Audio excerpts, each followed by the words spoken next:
ఇటీవల కాలంలో కొన్ని వార్తలు విరామం లేకుండా వస్తున్నాయి. విరామం లేకుండా దేనిని గురించి ఎక్కువ డిస్కషన్ చేస్తున్నారంటే, ఈ ప్లాంట్కి జరగబోయే ప్రమాదం ఎప్పుడుందని అంచనా వేయడానికి డిస్కషన్ ఎక్కువ చేస్తున్నారు. ఈ గ్రహం మనం నివసిస్తున్న భూగ్రహం, ఈ భూగ్రహానికి ఏం జరగబోతుంది, ఎప్పుడు నష్టం జరగబోతుంది, దీని యొక్క అవకతవకలు, దీని ఆయుష్ను పట్టుకోవడానికి మానవాడు మేధస్సును సంపాదించి స్పేస్లోనే ఒక స్టేషన్ కట్టాడు. దాన్ని స్పేస్ స్టేషన్ అంటారు. ఆ స్టేషన్కి వెళ్ళే మన భారతీయ వనిత సునీత విలియమ్స్ అక్కడ చిక్కుకుపోయింది 8 నెలల క్రితం నుండి. ఏం చేయడానికి వీళ్ళు వెళ్తారు? భూమి యొక్క గమనం ఏంటో గమనిస్తారు. భూకక్ష వైపుకి, సోలార్ సిస్టంలోనికి లేదా ఈ సౌర కుటుంబంలోనికి ఏ ఏ గ్రహాలు మనకి దాడి చేయబోతున్నాయో చూడడానికి, ఈ యొక్క స్పేస్ యొక్క మూమెంట్స్ని గమనించడానికి వెళ్తారు. అవి చూస్తారు, పట్టుకుంటారు. అందుకే ఇటీవల కాలంలో ఎక్కడ లేని ఊకదుంపుడు వార్తలు ఏంటంటే, ఆస్ట్రాయిడ్స్ వచ్చి గుద్దేసేలా ఉన్నాయని భయపడిపోతున్నారు. అతిపెద్ద ఆస్ట్రాయిడ్ వస్తుందని నాసా ఏం చేసిందంటే, దాని గమనం ఏంటి, దాని వేవ్స్ ఎలా ఉన్నాయి, అది ఎటువైపు వస్తుంది, అది వస్తే భూమిని గుద్దితే ఏ ఖండాన్ని ఎత్తుకుపోతుంది, అది నిజమా కాదా, ఈ రాడార్ చూపిస్తున్న సంకేతాన్ని మరింత దగ్గరగా వాటిని తెలుసుకోవడానికి, వాటి గమనాలు కూడా చూడడానికే ఇలాంటి వ్యోమగాములను బయటకు పంపిస్తున్నారు. అంతరిక్ష నౌకల్లో ఎవరైతే ఉన్నారో, వెళుతున్న ఈ స్పేస్ స్టేషన్లోకి వెళుతున్న, ఈ అంతరిక్షంలో ప్రయాణం చేస్తున్న ఈ మనుషులు, స్పేస్ వాక్ అంటున్నారు, మూన్ వాక్ అంటున్నారు, స్పేస్ స్టేషన్లో ట్రావెల్ చేస్తున్నాం అంటున్నారు. దేనికంటే ఈ ప్లానెట్ ఎప్పుడు అంతరించిపోద్దన్న ఒక భయం ఉంది. చూస్తుంటే రకరకాల సిమ్టమ్స్ కనబడుతున్నాయి, చూస్తుంటే రకరకాల ఇబ్బందులు కనబడుతున్నాయి. పడే వర్షాలు వర్షాకాలంలో పట్టలేదు, మరేంటో.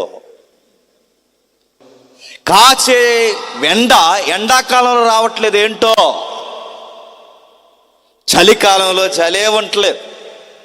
అసలు పంట పొలాల టైంలో, అసలు ఈ టైంలో పంట పొలాల పక్కన కూర్చోగలమా? చక్కగా కూర్చున్నాం. చలికాలంలో చలి ఉండట్లేదు, ఎండాకాలంలో ఎండ ఉండలేదు, వానాకాలంలో వానల పట్టు.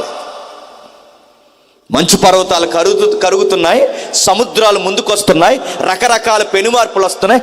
చూస్తుండగానే కొన్ని పక్షి జాతులు అంతరించిపోతున్నాయి, చూస్తుండగానే కొన్ని జంతు జాతులు అంతరించిపోతున్నాయి. ఎప్పుడైతే ఈ మానవుడు గమనించాడో, వీడికో భయం ప్రారంభమైంది. ఏంటంటే, జంతువులు అంతరించిపోతున్నాయి, పక్షులు అంతరించిపోతున్నాయి, సముద్రాలు పొంగిపోతున్నాయి. ఎప్పుడూ లేని వింతైన మార్పులు, అసలు వినగూడని ప్రదేశాల్లో కూడా వింటున్నాం. ఇవన్నీ దేనికి సంకేతం? మానవ ప్రపంచాన్ని మోస్తున్న భూగోళం అంతరించిపోయే సంకేతమా అని భయపడ్డారు. మీరు ఈ మధ్యకాలంలో మీరు గమనించారు లేదో, అసలు మన సైడ్ భూకంపాలు వస్తాయా? ఎంతమంది చూసారో, ఎంతమంది గమనించారో తెలియదు, కానీ మొన్న ఒక నెల క్రితం మనకు భూకంపం వచ్చింది తెలుసా? తెల్లో తినేసి పడుకున్నాం. రాజమండ్రిలో భూకంపం ఏంటి? వెస్ట్ గోదావరి, ఈస్ట్ గోదావరి డెల్టాలో భూకంపాలేంటి? సుడిగుండాల తుఫాన్లు వెస్టర్న్ కంట్రీస్లో వస్తాయి. సుడిగుండాల తుఫాన్లు, రేటా, కత్తిరిన పేర్లు ఉంటాయి వాటికి. ఇలాంటి సుడిగుండాల లాంటి తుఫాన్లు రాజమండ్రి రామాలయం సెంటర్ను చుట్టేసింది. షోరూమ్స్ ఎగిరిపోయాయి. దేనికి సంకేతం ఇది? ఓజోన్ పొర సైజు ఇంకా మారిపోయింది, పలసబడింది. దాని యొక్క సైజు మారిపోతుంది, దాని కన్నం సైజు పెరిగింది అంటున్నారు. మంచు పర్వతాలు కరిగిపోయి సముద్రాలు మట్టం పెరిగిపోతుంది అంటున్నారు. భూమి చలనం పెరిగిపోతుంది అంటున్నారు. కొత్త ఖండం ఏర్పడుతుంది అంటున్నారు. ఆస్ట్రాయిడ్ వచ్చి గుద్దేస్తుంది అంటున్నారు. ఒక్కొక్కడు చెప్తాడు. ఎన్ని కారణాలు చెప్పినా సూత్రం ఒకటే, త్వరలోనే పోతామని మాత్రం అనలేకపోతున్నారు. మొత్తం మీద ఒకటైతే చెబుతున్నారు, అంతరించిపోయే కాలం సమీపమనే ఉందన్నట్టు. ఆ టైంలో పెద్ద బాబా గారు ఉండేవారు. లైవ్ వెళ్ళినా ఇటువంటి గారు నాకు భయం లేదు. జరిగిన వార్త టీవీ 9లో కూడా రికార్డ్ చేసి పెట్టారు. నన్ను ఎవడైనా అడిగితే ముందు ఆ రికార్డు ఓపెన్ చేసి చూపిస్తా. ఆయనకి బాగా జుట్టు ఉండేది, ఇంకా ఆయన ఎవరో మీకు అర్థమైపోవాలి. ఆయన మీద డిస్కవరీ చేసింది ఇంటర్నేషనల్ డిస్కవరీ ఛానల్ ఏదైతే ఉందో, ఇంటర్నేషనల్ డిస్కవరీ ఛానల్ ఆయన మీద ప్రత్యేకమైన పరిశీలన పెట్టింది. టీవీ నైన్ కూడా ప్రత్యేకమైన దర్యాప్తులు, సీక్రెట్ కెమెరాస్ పెట్టింది. ఈయన ఒరిజినలా లేకపోతే జనాలు ఏమన్నా మభ్య పెడుతున్నాడంటే, అదే టైంలో అలాంటి టైంలోనే ప్రకటన ఇచ్చాడు. కొంచెం చిన్నలం అప్పుడు ఆ ప్రకటన ఇచ్చాడంటే భక్తులందరికీ చెప్పాడేమంటే, భక్తులారా మీకు విషయం చెప్తున్నా, ఎవరెవరైతే మీ ఇష్ట దైవాల్ని స్తుతించుకుంటున్నారో, స్మరించుకుంటున్నారో, ఆరాధించుకుంటున్నారో, ఆ ఇష్ట దైవాల్ని మొత్తం నా రూపంలో ఆరాధించండి. ఎలా గురూజీ, ఎలా స్వామీజీ, ఎలా బాబా గారంటే, ఈ ప్రకృతి త్వరలోనే అంతరించిపోతుంది అనడానికి కొన్ని గుర్తులు నేను చెప్తాను. ఈ ప్రకృతినే నేను శాసిస్తున్నాను అనడానికి కొన్ని గుర్తులు చెప్తాను అన్నట్టుగా రేపు సందుర్లో కనబడతాను చూడండి అన్నాడు. భక్తులందరూ రోడ్డు మీదకి వస్తారు. నవ్వాలో ఏడాలు తీరిన ఒక పాయింట్ చెప్పనా, ఈయనకి పరమ భక్తుడు మన క్రికెట్ దేవుడు. ఎవరు? రికార్డ్. ఈయనకి పరమ భక్తుడు మన క్రికెట్ దేవుడు. మాట్లాడుతూ ఆయన దగ్గర ఉండేవాడు. ఆయన ఇంటర్నేషనల్ క్రికెట్ ఆడే వాళ్ళ దగ్గర ఉండేవారు, ఎంపీల వాళ్ళ దగ్గర ఆయన దగ్గర ఉండేవారు, ఎమ్మెల్యేలు ఆయన దగ్గర ఉండేవారు, సమకాలీన మంత్రులు, రాష్ట్రపతులు, ఉపరాష్ట్రపతులు కూడా దర్శించేంత వైను సౌలభ్యం ఇచ్చేవాడు ఆయన. భక్తులందరికీ చెప్పాడు, రేపు కనబడతాను పైన అన్నాడు. బస్సుల్లో చూస్తారు, ట్రైన్లో చూస్తారు, బయటకు వచ్చి చూస్తారు, వచ్చేస్తున్నాడని చూశారు, కనబడుతున్నాడని చూశారు, ఇలా చూశారు. సాయంత్రం వరకు చూశారు. టీవీ నైన్ కూడా లైవ్ కెమెరా పెట్టింది ఆ టైంలో. మంచి ఊపులు ఉంది ఆ టైంలో ఛానల్ ఇది. కెమెరా కూడా లైవ్లో పెట్టారు. ఇంకా కనబడలేదు. తర్వాత ఈ ఇలేకరులూరు కూడా కదండి, అడిగారు కనబడలేదే అని అడిగితే అప్పుడు ఒక స్టేట్మెంట్ ఇచ్చాడు, మబ్బేసింది అన్నాడు. కనబడలేదంటే ఆ రోజు నిజంగానే మబ్బు వచ్చింది. నాకు కూడా తెలుసు, మబ్బు వేసింది ఆ రోజు, చంద్రుడే కనబడలేదు. మరి ఎలా గురూజీ అని అడిగితే, రేపు కనబడతా అన్నాడు. మళ్ళీ వచ్చారు భక్తులు, అందరూ చూస్తుండగా అందులో ఒకడు అన్నాడు, అడుగో అన్నాడు. చెట్టు కింద కూర్చున్నారు బాబా గారు అన్నారు. నేను అడుగుతున్నానండి, లాజిక్ ఉండాలి కదండి. చంద్రమండలం మీద చెట్టు ఉంటుందా?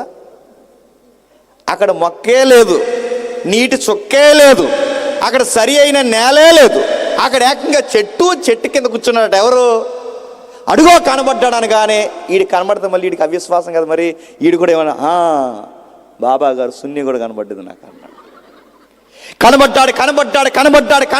కనబడ్డాడని చెప్పుకున్నారు, రకరకాలు చెప్పుకున్నారు. ధూళిమాడేసింది ఆ రోజుల్లో మీడియా. ఫేక్ న్యూస్లు చెప్తున్నారని, ప్రజల్ని మభ్య పెడుతున్నారని, లేనిపోని ఖగోళం మీద అనవసరమైన న్యూస్లు చెప్పి ప్రజల్ని బెబ్బేలు పెడతారని ఆ రోజు రకరకాలుగా దులుమడేస్తారు. ఆ రోజు ఇలాంటివన్నీ దేనికి చెప్పడానికంటే, ప్రకృతి మీద ఏదో వీళ్ళకి పట్టున్నట్టు, ప్రకృతి ఎప్పుడు ముగిసిపోతుందో చెబుతున్నట్టు ఇలాంటి స్టేట్మెంట్లన్నీ ఇస్తున్న వాళ్ళు ప్రకృతి ముగిసిపోద్ది అన్నారు, వాళ్ళే ముగిసిపోయి వెళ్ళిపోయారు. ఎన్నో విషయాలు, ఎన్నో సంగతులు. అంటే ప్రతి ఒక్కరికి మీరు చూడండి, కొన్ని సార్లు చూస్తుంటే ఈ వెనేల ఆకాశంలో వింతైన మార్పులు మనకు కనబడుతున్నాయి. రకరకాల వార్తలు వింటున్నాం. ఖచ్చితమైన లెక్కల ప్రకారం ఇది జరిగేలా ఉందే అన్నట్టే కనబడతాయి కొన్ని విషయాలు. వర్షాకాలంలో మార్పులు వచ్చాయి, ఎండాకాలంలో మార్పులు వచ్చాయి, చలికాలంలో మార్పులు వచ్చాయి. భూమి యొక్క సారం మారిపోయింది. పండే గింజలో కూడా దాని యొక్క సారం కోల్పోయింది. ఎక్కడ మీరు చూడండి, జంతు జాలాలు అంతరించిపోతున్నాయి, పక్షి జాతులు అంతరించిపోతున్నాయి. ఇవన్నీ దేనికి సంకేతం అంటే, మానవుడు భయం పట్టుకుంది, ఒకరోజు నేను కూడా ఇలాగే అంతరించిపోతానేమో అని. జరుగుద్దా లాంటిదంటే, ఈ జరుగుద్దని ఎదురు చూస్తున్న వాళ్ళకి ఈ మధ్యకాలంలో ఒక లెటర్ దొరికింది. నేను చెప్పట్లేదండోయ్, మళ్ళీ నేను చెప్తున్నా. ఇదిగో నాకు న్యూస్ మీడియాలో దొరికింది. Dial hunt app, news media అన్ని పేపర్లు ఇందులో వస్తాయి. డైల్ హంట్ యాప్లో ఇదిగో నేను రాసుకొచ్చింది కదండో, నేను చెప్తున్నాను చూడండి. ఇటీవల కాలంలో వీళ్ళకి దొరికిన ఉత్తరం ఇదిగో చూడండి, నా మొబైల్లో కనబడితే మీకు ధన్యత, కనబడకపోతే బ్రేక్ తర్వాత కనబడండి, షేర్ చేస్తా. కనబడుతున్న దాన్ని చూడండి, ఇక్కడ కనబడుతున్న వార్త చూడండి, నేను చదువుతాను చూడండి. ఇక్కడ కనబడుతున్నది ఈ డైలీ హంట్లో వచ్చిన న్యూస్ చెప్తున్నాడు. యుగాంతం ఎప్పుడో 321,000 క్రితం చెప్పిన సర్ ఐజక్ న్యూటన్ యొక్క టైం లైన్ థియరీ నుంచి పుట్టుకొచ్చిన ఒక విచిత్రమైన లెటర్ ఇటీవల కాలంలో బయటపడింది. బయటపడిన ఆ లెటర్లో ఏముందంటే, ఖచ్చితమైన రుజువులతో ఆ యొక్క యుగాంతం ఎప్పుడు జరగబోతుందో ఆయన ఖచ్చితమైన రుజువులేసి ఈ ప్రజలకి ఆ రోజుల్లోనే కొన్ని గుర్తులతో రికార్డెడ్ ఒక లెటర్ రాసి వదిలేశాడు. అది బయట పెడితే ప్రమాదం అని చెప్పి మరుగు చేసేస్తారు. అది బయట పడకుండా చాలా కాలం మరుగు చేస్తే ఆ మరుగుపోయిన ఉత్తరం ఇటీవల కాలంలో బయటకు వచ్చిందట. ఆ బయటకు వచ్చిన ఉత్తరాన్ని ఇలా తీశారు. ఆ ఉత్తరం లేదా ఆ యొక్క ఉత్తరంలో ఏముందంటే, యుగాంతం ఎప్పుడు రాబోతుందట. ఎప్పుడు వస్తుందని అడిగితే ఆయన కొన్ని క్యాలిక్యులేషన్స్ ఇచ్చాడు. దేన్ని బట్టి ఇచ్చాడంటే రకరకాల లెక్కలు బట్టి ఇచ్చాడు. ఆ లెక్కలన్నీ పక్కన పెడితే ఆయన యుగాంతం యొక్క డేట్ కన్నా ఆయన ఎక్కువ ఇదేం చెప్పినా గుర్తులకు ఎక్కువ ప్రాధాన్యత ఇచ్చాడు. ఆ గుర్తులు దేన్ని బేస్ చేసుకుని ఇచ్చాడంటే, ఆ గుర్తులు దేని బేస్ చేసుకుని తెలుసా? బైబిల్ని బేస్ చేసుకుని ఇచ్చాడు.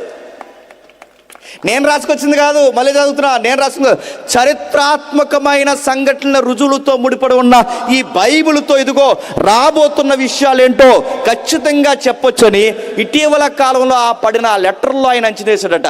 ఏం చదివాడు ఏంటికి బైబిల్ అయినంటే, దానియేలు గ్రంథం, యెహెజ్కేలు గ్రంథం, ఇంకా ప్రకటన గ్రంథం, ఇంకా మోసే రాశాడే తోరా, ఆ గ్రంథంలోని కొన్ని మాటలు ఇవన్నీ కలిపి చదివి ఒక ముగింపుకు వచ్చాడట. ఇవి ఎప్పుడైతే జరుగుతాయి, ఇవి త్వరలోనే ఈ ప్రపంచానికి అంతం సమీపమనే ఉందని ఈ సమాజం గుర్తించాలట. చాలా లెక్కలు చెప్పాడు. కొన్ని సంవత్సరాలు ఆయన వెలువరించేలా మాట్లాడాడు. అది మనం చెప్పకూడదు, చెప్పాల్సిన అవసరం లేదు. అది జరిగినా జరగకపోయినా గుర్తులు మాత్రం బాగా వినండి. బైబిల్ అంచిన గుర్తులు మాత్రం ఇచ్చాడు. ఒకవేళ లెక్కే అనుకున్నట్టుగా ఇచ్చామనుకోండి, ముందు రోజు తీసుకుంటారు బాప్టిజం. అందుకే ఆ లెక్కలు కాదు, లెక్కల పక్కా కాదు. అయితే లెటర్ అయినది వాస్తవం, ఆయన బైబిల్ చదివింది వాస్తవం. ఆయన చదివిన ఆయన చిన్నోడా. ఈరోజు ర్యాకెట్ వేసుకుని ఎగురుతున్నామంటే రైట్ బ్రదర్స్ ర్యాకెట్ కనిపెట్టడానికి సూత్రాలకి నాంది పలికింది ఎవరు తెలుసా? Sir Isaac Newton.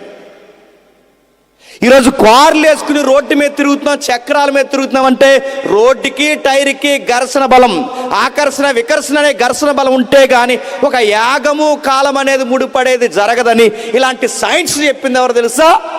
Sir Isaac Newton. ఒకటా రెండా ఎన్నో విషయాలు చెప్పాడు. భూమికి ఆకర్షణ ఉందన్నాడు. ఇదిగో ఖగోళమంతా ఆకర్షణ వికర్షణతోనే ఉందన్నాడు.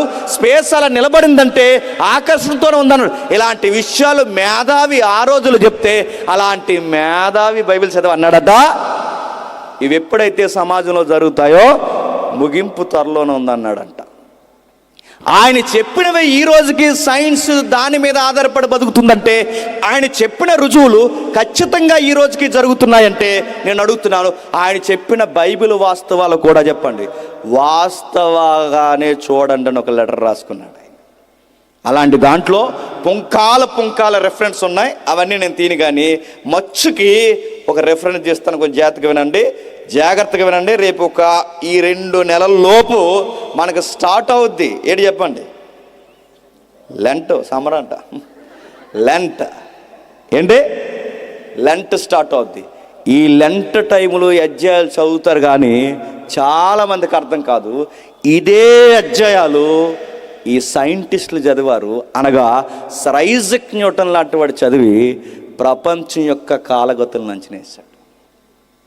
అంటే ఇది చదువుతున్నప్పుడు ఆయన చూసిన విధానం వేరు, ఆయన చదువుతున్నప్పుడు చరిత్ర నేపథ్యం వేరు, ఆయన చదువుతున్నప్పుడు జరిగిన దాన్ని బట్టి జరగబోయే దాన్ని అంచనా వేసిన విధానం వేరు. మళ్ళీ అర్థమవుతున్నాయా? అర్థం అవ్వలేనట్టే ఉంటుంది కొంతసేపు, అర్థమవుకుని అర్థమైనట్టే నా వైపు చూడండి.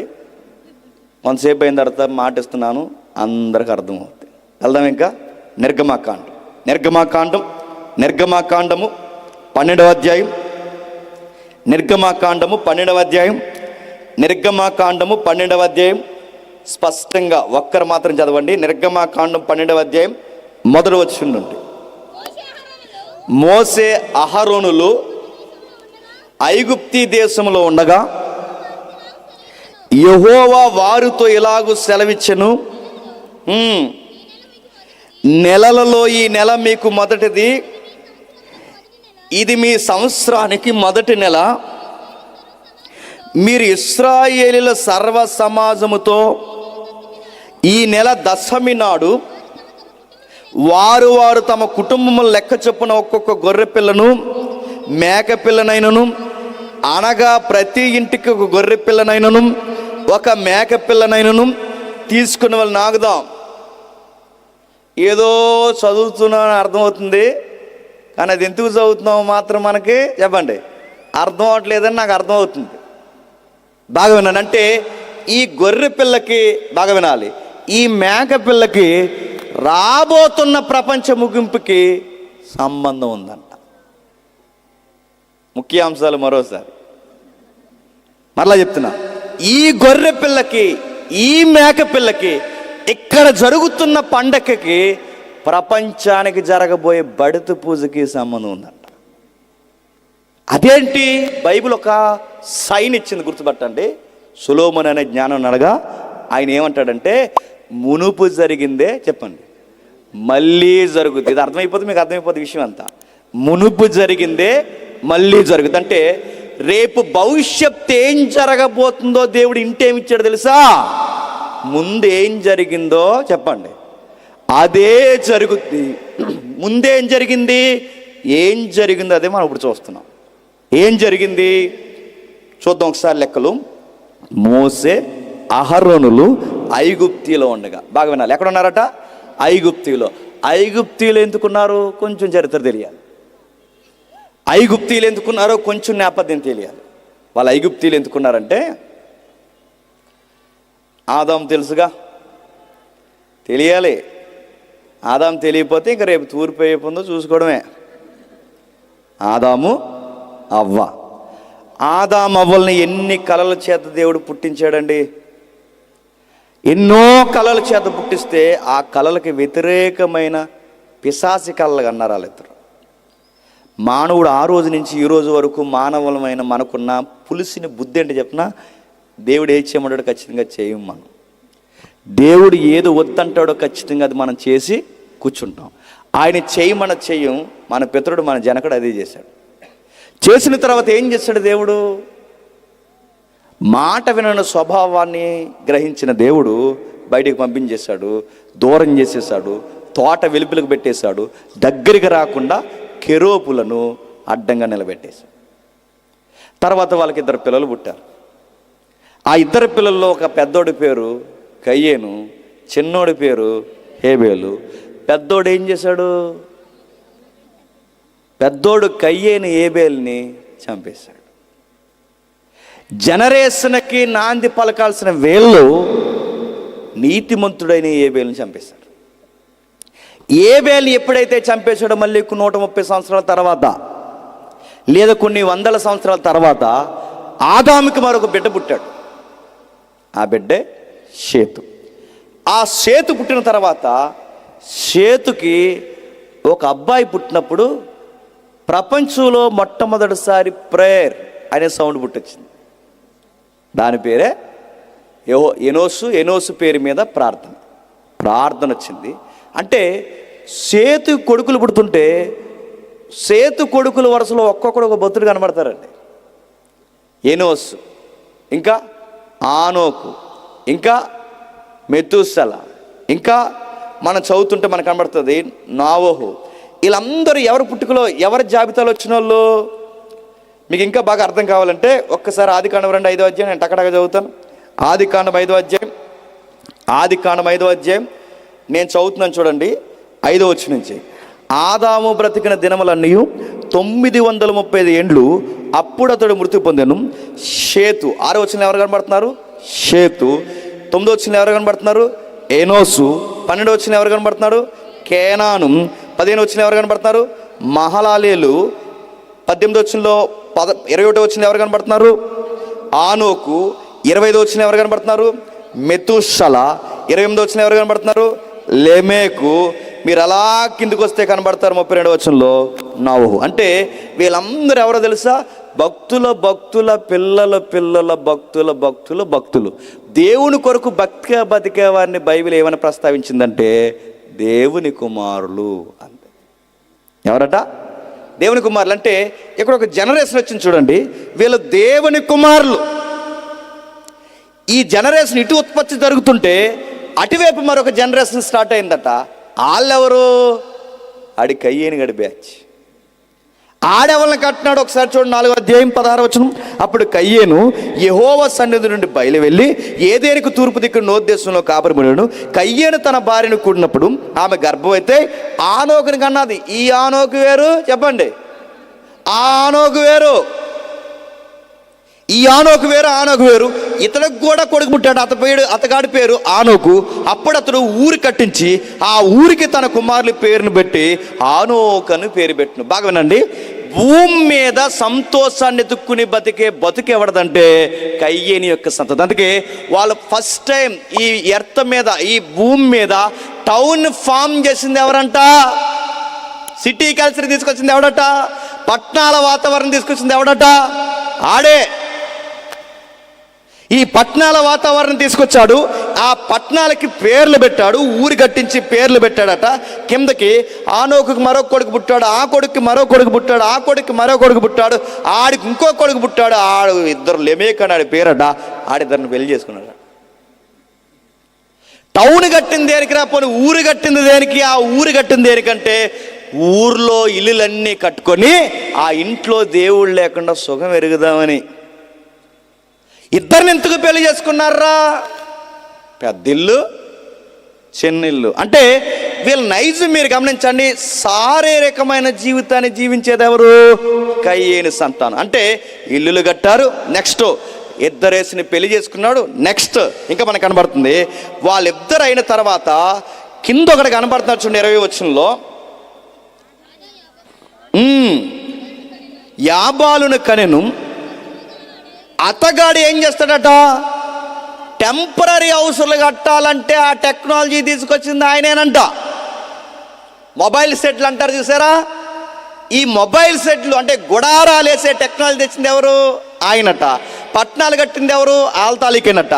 ఇద్దరిని చేసిన ముగ్గురిని చేసుకున్న ఆ ఎక్స్ట్రీమ్ ఎంజాయ్ని కనిపెట్టింది, అంటే ఈ దరిద్రపు సంస్కృతిని తీసుకొచ్చింది ఎవరు? ఏలేనట. ఇంకా విషయం ఏంటో తెలుసా? ప్రపంచంలో ఫస్ట్ టైం మ్యూజికల్ సిస్టమ్ తీసుకొచ్చింది కూడా ఏలేనంట.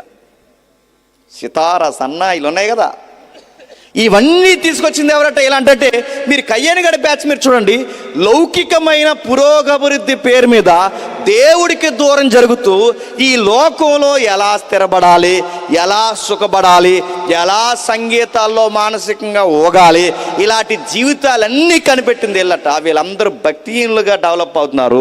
చేతి సంతానులందరూ ప్రార్థన చేసుకోవడం, 300 సంవత్సరాలు దేవుని పట్టుకుని బతకడం, కుడి ఎడమలో తిరగకుండా దేవుడి యొక్క భయభక్తులు కలిగి బతకడం, మెతుసల లాంటి భక్తులు పుట్టడం, నావోహు లాంటి భక్తులు పుట్టడం, ఆనోకు లాంటి భక్తులు పుట్టి దేవుడి కోసం ఇంకా రగిలిపోయి జీవించడం. ఏల వరుసలోనేమో దేవుడు భక్తి, దేవుడు భక్తి. ఏల వరుసలోనేమో సంగీతము, చెప్పండి, సన్నాయి నొక్కుళ్ళు. ఏల జీవితంలోనేమో దేవుడు, ఆయనకి సంబంధించిన సత్క్రియలు, ఇక్కడేమో సరసాలు. అంటే 2 బ్యాచ్లు ఫామ్ అయ్యాయి. ఇక్కడేమో ఇటు దేవుని కోసం బతుకుతున్నవారు, దేవుని కోసం బతుకుతున్న వారిని బైబిల్ ఏమని స్టేట్మెంట్ ఇచ్చింది? దేవుని కోసం బతికే వారిని దేవుని కుమారులు అంది. దేవుని కోసం కాకుండా దేహాల కోసం బతికే వాళ్ళని ఏముంది? నరమాతులు. అంటే ఇప్పుడు ఈ నరులు, అంటే ఈ దేవుడు అంటే లెక్కలేని దేశదిమ్మర్లైన ఈ నరులకి, బాగా వినాలి, దేవుని కోసం బతుకుతున్న ఈ జనాంగానికి వీళ్ళ పిల్లలు వాళ్ళ పిల్లలు కలిసి పెళ్ళిళ్ళు చేసుకున్నారంట. అదే 6వ అధ్యాయం. వాళ్ళు వీళ్ళ కలిసి అంటే బాగా వినండి, దేవుని పిల్లలు సహవాసం కోరాలి. కానీ ఏమైందంట? మ్యారేజెస్ ఏమయ్యట? వీళ్ళ కలిసారట. కలిస్తే ఏమైంది? వీళ్ళ కలవడమే ప్రమాదం అనుకుంటే ఎక్స్ట్రీమ్ జెండర్ డెవలప్ అయిందంట. విచిత్రమైన మనుషులు వచ్చారట, బలత్కారంతో నిండిపోయిందట. ఇక మంచి మర్యాద, మాటకి వందనం, గౌరవం, పక్కోడికి పెట్టడం, పక్కోడిని చూడడం, ఇలాంటివి ఏమీ లేదట. బలం ఉన్నవాడిదే రాజ్యం అంట. మాట ఉన్నవాడిదే శాసనం అంట, బలమున్నవాడిదే రాజ్యం అంట. అలాంటి మూర్ఖులందరికీ ఒక మూర్ఖుడు నాయకుడు అయ్యాడట. ఆడి పేరు నిమ్రోద్. ఎవరు? ఇలాంటి వాళ్ళందరూ పెరిగిపోయే పరిస్థితులు, క్షమించండి, ఇలాంటి భూమి మీద బలత్కారులు అందరూ పెరిగిపోయారు. నిమ్రోద్ కాదు, ఇలాంటి భూమి మీద బలత్కారులు అందరూ పెరిగిపోతే వీళ్ళందరూ పెరిగిపోయిన తర్వాత ఇది నిమ్రోదుకు ముంగుర్తు. ఇలాంటి బలత్కారులు అందరూ పెరిగిపోతే దేవుడు అన్నాడు, ఈ నెఫీల జాతిని తీసేస్తా అన్నాడు, వంచనన్నాడు. ఎందుకు? సంఘము, దేవుని సమూహము లోకంతో కలిసిపోతే ఇంకెందుకండి భూమి తిరగడం? ఇప్పుడు కూడా మీరు చూస్తున్నారా, పాస్టర్ల జబర్దస్తీ షోలకి వెళ్ళడం ఏంటండి? ఆడెవడో అన్నాడట అక్కడ ఉండి, మీలో ఎవరు కోటీశ్వరుడు. మనోడు అన్నాడట మనలో నుంచి, టైటిల్ కొంచెం మార్చి మీలో ఎవరు బైబిల్ జ్ఞాని. సిగ్గుందా అని అడుగుతున్నాను, సిగ్గు. జబర్దస్తీ షోలకి వెళ్ళడం, జబర్దస్తీ ఫ్లేవర్లు తీసుకురావడం, పనికి మాలిన కామెడీలు చేయడం, వాళ్ళ టైట్లు మన క్రిస్టియన్ ప్రోగ్రామ్స్ పెట్టడం. రాజమండ్రిలో ఒకటి వచ్చింది, సింగ్ ఫర్ జీసస్. ఎవరి కోసం పాడాలట? దేవుడి కోసం పాడట. పోనీ పాడారని తయారయ్యారు చాలామంది సింగర్స్. అంత ప్యాటర్న్ ఏంటో తెలుసా? మళ్ళీ సేమ్ అక్కడ ఆ డీ షోలు ఏ ఉన్నాయి కదండి, ఆ సేమ్ టీవీ షోలు లాగే మళ్ళీ వీళ్ళకి 3 సైర్లు, 3 జడ్జిలు, ఇలా కూర్చోవడం. సానొక్కు అన్నారంట, గా ఎత్తు అన్నారట. ఇది ఎక్కడో చూసాం, చెప్పండి, ఇవి ఎక్కడో చూసాం అని అడుగుతాను. సంఘము లోకంతో కలిస్తే ఏమొస్తాయి చెప్పనా? ప్రళయాలు వస్తాయి. లోకంతో సంఘం వాతలేసుకుంటే మళ్ళీ చెప్తున్నాను, మేఘాల మీద ఎగేసుకుని వస్తాడు ఈ బైబిల్ దేవుడు. మళ్ళీ చెప్తున్నాను, ఇవి దేనికి సంకేతాలు? ఇవి దేనికి సంకేతాలు? ఇలా కలిసిపోయినందుకే జలప్రలయం వచ్చింది, ఇలా కలిసిపోయినందుకే సెపరేట్ అయిపోమన్నాడు, ఇలా కలిసిపోయినందుకే కలవనోడు ఎవడున్నాడు పక్క రమ్మన్నాడు. అలా కలవకుండా నిలబడిన వ్యక్తి ఒకరే, చెప్పండి, నోవహు నిలబడ్డాడు. ఎప్పుడు ఆయన గుర్తుపెట్టుకోండి, ఆయన కోరుకున్న ఆ పరిశుద్ధత. అన్యులతో స్నేహం చేయండి, అన్యులతో వాళ్ళ యొక్క వివాహ కార్యక్రమాలకు వెళ్ళండి, కానీ నీ విశ్వాసాన్ని నమ్మేసే పనులు చేసావో చెప్పండి, నీ తాట తీస్తాడు దేవుడు. ఏమనుకుంటున్నావు? నీ విశ్వాసాన్ని బట్టి అందులో కలిపేసే ప్రయత్నాలు చేసావో ఊరుకుంటాడు అనుకుంటున్నావా? ఎంత సిగ్గులేని భయం లేని వాళ్ళు తయారయ్యారంటే, పాస్టర్ గారితో ప్రార్థన చేయించేస్తారట, వేపనయంతో ముహూర్తం పెడతారు. మీ సంగతి దేల్చడానికి రాబోతున్నాడు, రెడీగా ఉండండి. పాస్టర్ గారితో ప్రార్థన చేసి వేపనయంతో ముహూర్తం పెట్టించి ఇక్కడికి వచ్చి చర్చిలో ప్రార్థన చేసి బయటికి పోయి సినిమా పాటలకి మీరు డ్యాన్సులు వేస్తే మీ ఫంక్షన్ పచ్చగా ఉంటుంది అనుకుంటున్నారా? ముందు 3 పాటలు దేవుని వేయండి అన్నారంట, యా పాపం. తర్వాత అన్ని మన పాటలు వేయండి అన్నారట. ముందు 3 పాటలు చుక్కపాట వేస్తారట, తర్వాత పెక్క పుట్టిందా పెక్క ఏదో పాటేస్తారట. నేను అడుగుతున్నాను, ఇవే ఇలా కలిసిపోతేనే, ఇలా జాడ్యం పడితేనే, ఇలా సంఘానికి పట్టినప్పుడే హెచ్చరికలు. ఇదిగో ఇలాంటి వేదికల మీద నుంచి మాలాంటి కుర్రవులతోనో, దైవ ఆవేశం కలిగిన దైవజనులతోనో ఎవరో ఒకరితో దేవుడు పలికిస్తాడు. కొన్ని రోజులకి చెప్పడం మానేస్తాడు. ఏ విశ్వాన్ని వస్త్రంలా చుట్టేయడానికి మేఘాల మీద బయలుదేరిపోతాడు. జలప్రలయం అలాగే జరిగింది. మేఘాలు కేంద్రీకృతమయ్యాయి. ఇక వాయుగుండం, అల్పగుండం, ఆగుండం కదా, అన్ని గుండాలు కలిపి వచ్చాయి.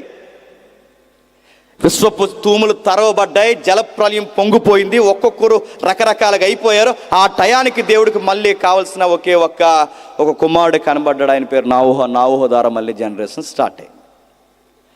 అరారాతు పర్వతాల మీద దిగారు. అరారాతు పర్వతాల మీద ఆ స్నోప్ గ్రౌండ్ కిందకు వచ్చారు. ఎందుకంటే అక్కడ జీవనదులు పారుతున్నాయి. ఆ జీవనదులు ఏదోనికి ముడిపడి ఉన్న నదులే. ఆ జీవనదుల పేర్లు ఎప్పటికీ జాగ్రఫికల్గా మనకు ఉంటుంది, యూఫ్రటీస్, టైగ్రిస్. ఇంటికి వెళ్ళినారు చూడండి, బైబిల్లో చివరిన మ్యాప్ ఉంటుంది చూసారా, ఆ మ్యాప్లో కనబడుతుంది ఇద్దకేలు, ఫరాతు. దాన్నే ఇప్పుడు జాగ్రఫికల్ నేమ్స్లో యూఫ్రటీస్, టైగ్రిస్ అంటారు. మాకు మ్యాప్తో పని ఏముందని మీరు సింపేస్తే మీరు మేధావులు, ఆవులు. కాబట్టి ఇవన్నీ అక్కడ దిగారు. ఆ దిగిన తర్వాత వాళ్ళ కిందకి జనరేషన్ స్టార్ట్ అయింది. నోవహు ద్వారా స్టార్ట్ అయిన తర్వాత దేవుడు మళ్ళీ ఎంపిక చేశాడు. ఎవరున్నారు నోవహు ద్వారా అంటే ఇప్పుడు మళ్ళీ అబ్రహాం మెరిశాడు ఆ జనరేషన్. ఎవరు? అబ్రహాం. ఆ 12వ అధ్యాయంకి వచ్చేసరికి అబ్రహాం కనబడితే అబ్రహాంతో దేవుడు అన్నాడు, నీ ద్వారా ఈ ప్రపంచాన్ని ఆశీర్వదిస్తా అన్నాడు. నీ ద్వారా ఈ ప్రపంచాన్ని ఆశీర్వదిస్తాను అన్నవాడు ఆ మాటని 25 ఏళ్ళు పిల్లల్ని ఇవ్వకుండా కూర్చున్నాడు. ఎన్ని సంవత్సరాలు?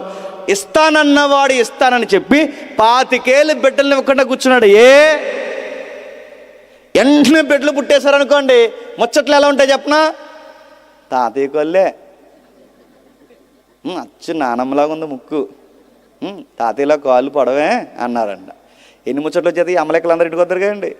వీళ్ళందరూ వచ్చి ఎన్ని ముచ్చట్లు, తాతయ్యలా ముక్కు ఉంది, నానమ్మలా జుట్టు ఉంది, ఇవన్నీ చెప్తారు. వీళ్ళు ఏం మర్చిపోతారు, అమ్మలాగా ఉన్నాడు, డాడీలాగా ఉన్నాడు అని. కానీ బ్లడ్ అన్నాడంటే రకరకాలు మురిసిపోతున్నాడు. ఈ మురిపింపులన్నీ మురిసిపోయి బిడ్డను చూసిన వెంటనే దెబ్బకి దేవుడు గుర్తు రావాలంటే బిడ్డ వెంటనే పుడితే రాడు చెప్పండి. లేక లేక లేక లేక ఎదురు చూసి గర్భాలు ఉడికిపోయి మృతతుల్యం అయిపోతే చనిపోయే టైంలో లేక లేక బిడ్డ పుడితే ఈ బిడ్డ మా బిడ్డ అనరు చెప్పండి. ఈ బిడ్డ దేవుని వల్ల పుట్టాడండి, మాకు ఈ టైంలో బిడ్డ పుట్టడం ఏంటండి? దేవుని బిడ్డ. ఆ మాట వాళ్ళ నోట ఎప్పటికి గుర్తుండిపోవాలి అంటే వెంటనే పుట్టకూడదు. కొంతమందికి వెంటనే పుట్టరు, అందుకే ఇలా ముచ్చట్లు దేవుడికి తెలుసు. వెంటనే ఎందుకు పుట్టరంటే ఆలస్యం చేస్తాడు, వాళ్ళ నుంచి ఏదో కావాలి, ఆ నాణ్యత కావాలి, ఆలస్యం చేస్తాడు. అనుకున్నట్టుగా పుట్టాడు. ఆ అబ్బాయి పేరు ఇస్సాకు. ఆ ఇస్సాకుకి మళ్ళీ పెళ్ళైతే ట్విన్స్ పుట్టారు కవలలో. ఆ కవలలో మళ్ళీ మనకు కావాల్సిన హీరో ఉన్నాడు, యాకోబ్. ఆయన హాఫ్ లైఫ్ దేవునికి వ్యతిరేకంగా ఉన్నాడు, సగ జీవితం ఎండ్ లైఫ్లో దేవునికి దగ్గర అయిపోయాడు. ఆ టైంలో నది ఒడ్డున నిలబడి, మీకు తెలిసిన స్టోరీయే, నా అవుట్లైన్స్ చెప్తున్నాను, జస్ట్ బ్రీఫ్ అని మన అసలైన విషయానికి వెళ్ళిపోతాం. అయితే ఇక్కడికి వెళ్ళిన తర్వాత సగ జీవితంలో దేవుని దగ్గర నిలబడి పెనుగులాడాడు. అది విచిత్రమైన ఫైట్తో కూడిన ప్రార్థన. అది ఆ ప్రార్థనలో దేవుడు ఏం చేశాడంటే తుంటె ఎముకే చెప్పండి ఎర్రగొట్టేశాడు. అడిగాడు, నీ పేరేంటి అని అడిగాడు. అప్పుడు అన్నాడు, నా పేరు ఓషియాలో ఉంటుంది, ఇంటికి వెళ్ళినారు చదవండి. ఏడుస్తూ మగసిరి గల మగాడు ఏడుస్తూ అన్నాడట, నా పేరు యాకోబు అన్నాడు. నేను అడుగుతున్నాను, ఎవరి పేరేంటో దేవుడు తెలిసిన అడుగుతాడు. ఈయనతో వచ్చిన గొడవ అది. మనం ఎక్కడున్నామని తెలుసు, ఎక్కడికి వెళ్ళామని తెలుసు. ఈ ప్రార్థనకు వచ్చే ముందు ఏ ముచ్చటెట్టో వచ్చావో కూడా అన్నీ తెలుసు ఆయనకి. అన్నీ తెలిసిన అడుగుతాడు. ఆదాము పండు తెంచి పొదల చాటును దాక్కున్నాడని తెలుసు. అయినా దేవుడు అంటాడు, ఆదాము నువ్వెక్కడున్నావు? తెలియక అడగడు, తెలిసి అడుగుతాడు. ఎందుకు అడుగుతాడంటే తప్పు చేశామని ఒప్పుకుంటామని అడుగుతాడు. కయ్యేను గాడు తన తమ్ముడిని చంపేశాడని తెలుసు, అయినా దేవుడు అడిగాడు, నీ తమ్ముడైన ఏబేలు ఎక్కడ? ఈడేమన్నాడు, పెద్ద పోటీగాళ్ళలాగా సెక్యూరిటీ వాడు అనుకుంటున్నాను నన్ను అన్నాడు. తెలిసి అడిగాడు, బొంకేస్తామని కాదు, ఆయనకి తెలుసు. అలా తెలుసు కనుక యాకోబు పేరు యాకోబు అని తెలుసు. యాకోబు పేరు యాకోబు అని తెలిసిన దేవుడు అన్నాడు, నీ పేరేంటి అన్నాడు. ఒప్పుకుని బాధపడుతున్నాడు, నా పేరుకు తగ్గట్టే యాకోబు మోసగాడు అన్నాడు. అప్పుడు అన్నాడు, నో, ఎవరన్నాడు నీ పేరు? ఆ పేరని ఈరోజు నీ పేరు మారుస్తున్నాను, నీ పేరు ఇశ్రాయేల్. బాగా వినండి, ఏం పేరు? ఇశ్రాయేల్. ఈ ఇశ్రాయేలు కంటే యాకోబుకి 12 మంది పుట్టారు. ఎంతమంది? 12 మంది. ఆ 12 మంది పుడితే ఆ 12 మంది పిల్లల్ని ఏమంటారంటే ఇశ్రాయేలీలు అంటారు. అర్థమవుతుందో లేదో అధ్యక్ష? నిర్గమాకాండం 12 అధ్యాయం వస్తున్నాం. ఎప్పుడైతే వీళ్ళు 12 మంది పుట్టారో ఈ 12 మందికి పిల్లలు పుట్టడానికి ముందు ఈ 12 మంది అన్నదమ్ముల్లో ఒకడి మీద పగబెట్టారు మిగిలిన 11 మంది. దేనికి పగబెట్టారు చెప్పండి? దేనికి పగబెట్టాడు చెప్పనా? ఆ కుర్రోడు వచ్చినప్పుడల్లా డ్రీమ్స్ చెప్తాడు. డ్రీమ్స్, ఆ కళ పోనీ ఏదో కళ చెప్తే బాగుంది. అన్నయ్య చెట్టు వచ్చింది, గట్టు మీద పెట్టుందంటే బాగుండు. అలాంటి కళలు చెప్పడు. ఆ కుర్రోడు వచ్చినప్పుడు అల్ల ఏం చెప్తాడంటే, అన్నయ్య నాకు కళ వస్తుందిరా, మీరు అందరూ నాకు దండం పెడుతున్నట్టు వస్తుందిరా అన్నాడు. ఇలాంటి కళలు వాళ్ళకి ఎలా ఉంటాయి? టెంపరలైజ్ అయ్యి వాళ్ళకి బాధ అయిపోయింది. వచ్చినప్పుడు అల్ల కళ చెప్తాడు, నెక్స్ట్ ఇంకో కళ చెప్పాడు. ఆ కళ ఏం చెప్పాడంటే, అని ఈసారి మీరే కాదరా నాకు దండం పెడుతున్నట్టు సూర్యచంద్ర నక్షత్రాలు కూడా దండం రే ఏట్రా అమ్మా నాన్న కూడా ఈ డ్రీమ్స్ చెప్పారు. ఇన్ని డ్రీమ్స్ చెప్తున్నా యాకోబు గారు ఏమంటలేదు అబ్బాయిని, ఎందుకంటే అబ్బాయి బాగుంటాడు, భక్తిగా ఉంటాడు, మాట వింటాడు. ఎందుకో లాస్ట్ పుట్టినాడు, అందులోనే ప్రేమించిన అమ్మాయి పుట్టాడు కదండి, ఆ లాస్ట్ పుట్టినాడు. అందుకే ఆ అబ్బాయికి చాలా ప్రత్యేకత ఉంది. ప్రేమిస్తాడు, బాగా చూసుకుంటాడు. ఎంత ప్రేమించాడంటే ఒక ప్రత్యేకమైన సొక్కా కుట్టాడు వాళ్ళ నాన్న. ఆ సొక్కా గుట్టుంటే ఈ అబ్బాయితో ఉన్న ప్రాబ్లం ఏంటి చెప్పినా, వేసుకున్నట్టు అందరికి చూపిస్తాడు. అంటే ఓపెన్ హార్ట్ అన్నమాట. ఎవరు? యోసేపు గారు. ఆయన చూడండి, ఆయన సెల్ఫ్ని ఆయన గౌరవించుకుంటాడు, అతి చేయడు. నాకు నాన్న ఇచ్చాడని అందరికీ చెప్పుకుంటున్నాడు. కొంతమంది చెప్పరు తెలుసా, కొంతమంది కొత్త బట్టలు కొనుక్కుంటారు. ఎప్పుడు వేసుకుంటారంటే వేసుకోరు. పండగ రావాలి, మళ్ళీ పండగ వచ్చేవరకు ఆ మూలన ఎడతాడు బీరువాలో. వేసుకొచ్చుగా ఏదో టైంలో వేసుకోరు. మనకే కొత్త బట్టలు ఇస్తే ఏం చేస్తాం? దానికి మళ్ళీ పెళ్ళన్నా రావాలి, చెప్పండి, పండగ అయినా రావాలి, ఏదో ఒక ప్రత్యేకత రావాలి. ఏదో ప్రత్యేకతగా వస్తే కానీ ఆ సొక్క బయటకు రాదు. అని యోసేపు అలా కాదు, ఇప్పుడు ఇస్తే ఇప్పుడు వేసుకుని తిరుగుతాడట. వెంటనే వేసుకున్నాడు, తిరిగాడు, అందరూ చూపించాడంటే వీళ్ళకి తెక్కలేసిపోయింది. ఎందుకంటే వీళ్ళకి మాసిపోయిన గడ్డాలు, మురికి బట్టలు వేసుకుని తిరుగుతుంటే ఈ అబ్బాయి కొత్త సొక్క వేసి తిరుగుతుంటే ఎలా ఉంటుందండి? వాళ్ళ కోపం వచ్చేసింది, చూడలేకపోయారు, అసూయ పడిపోయారు.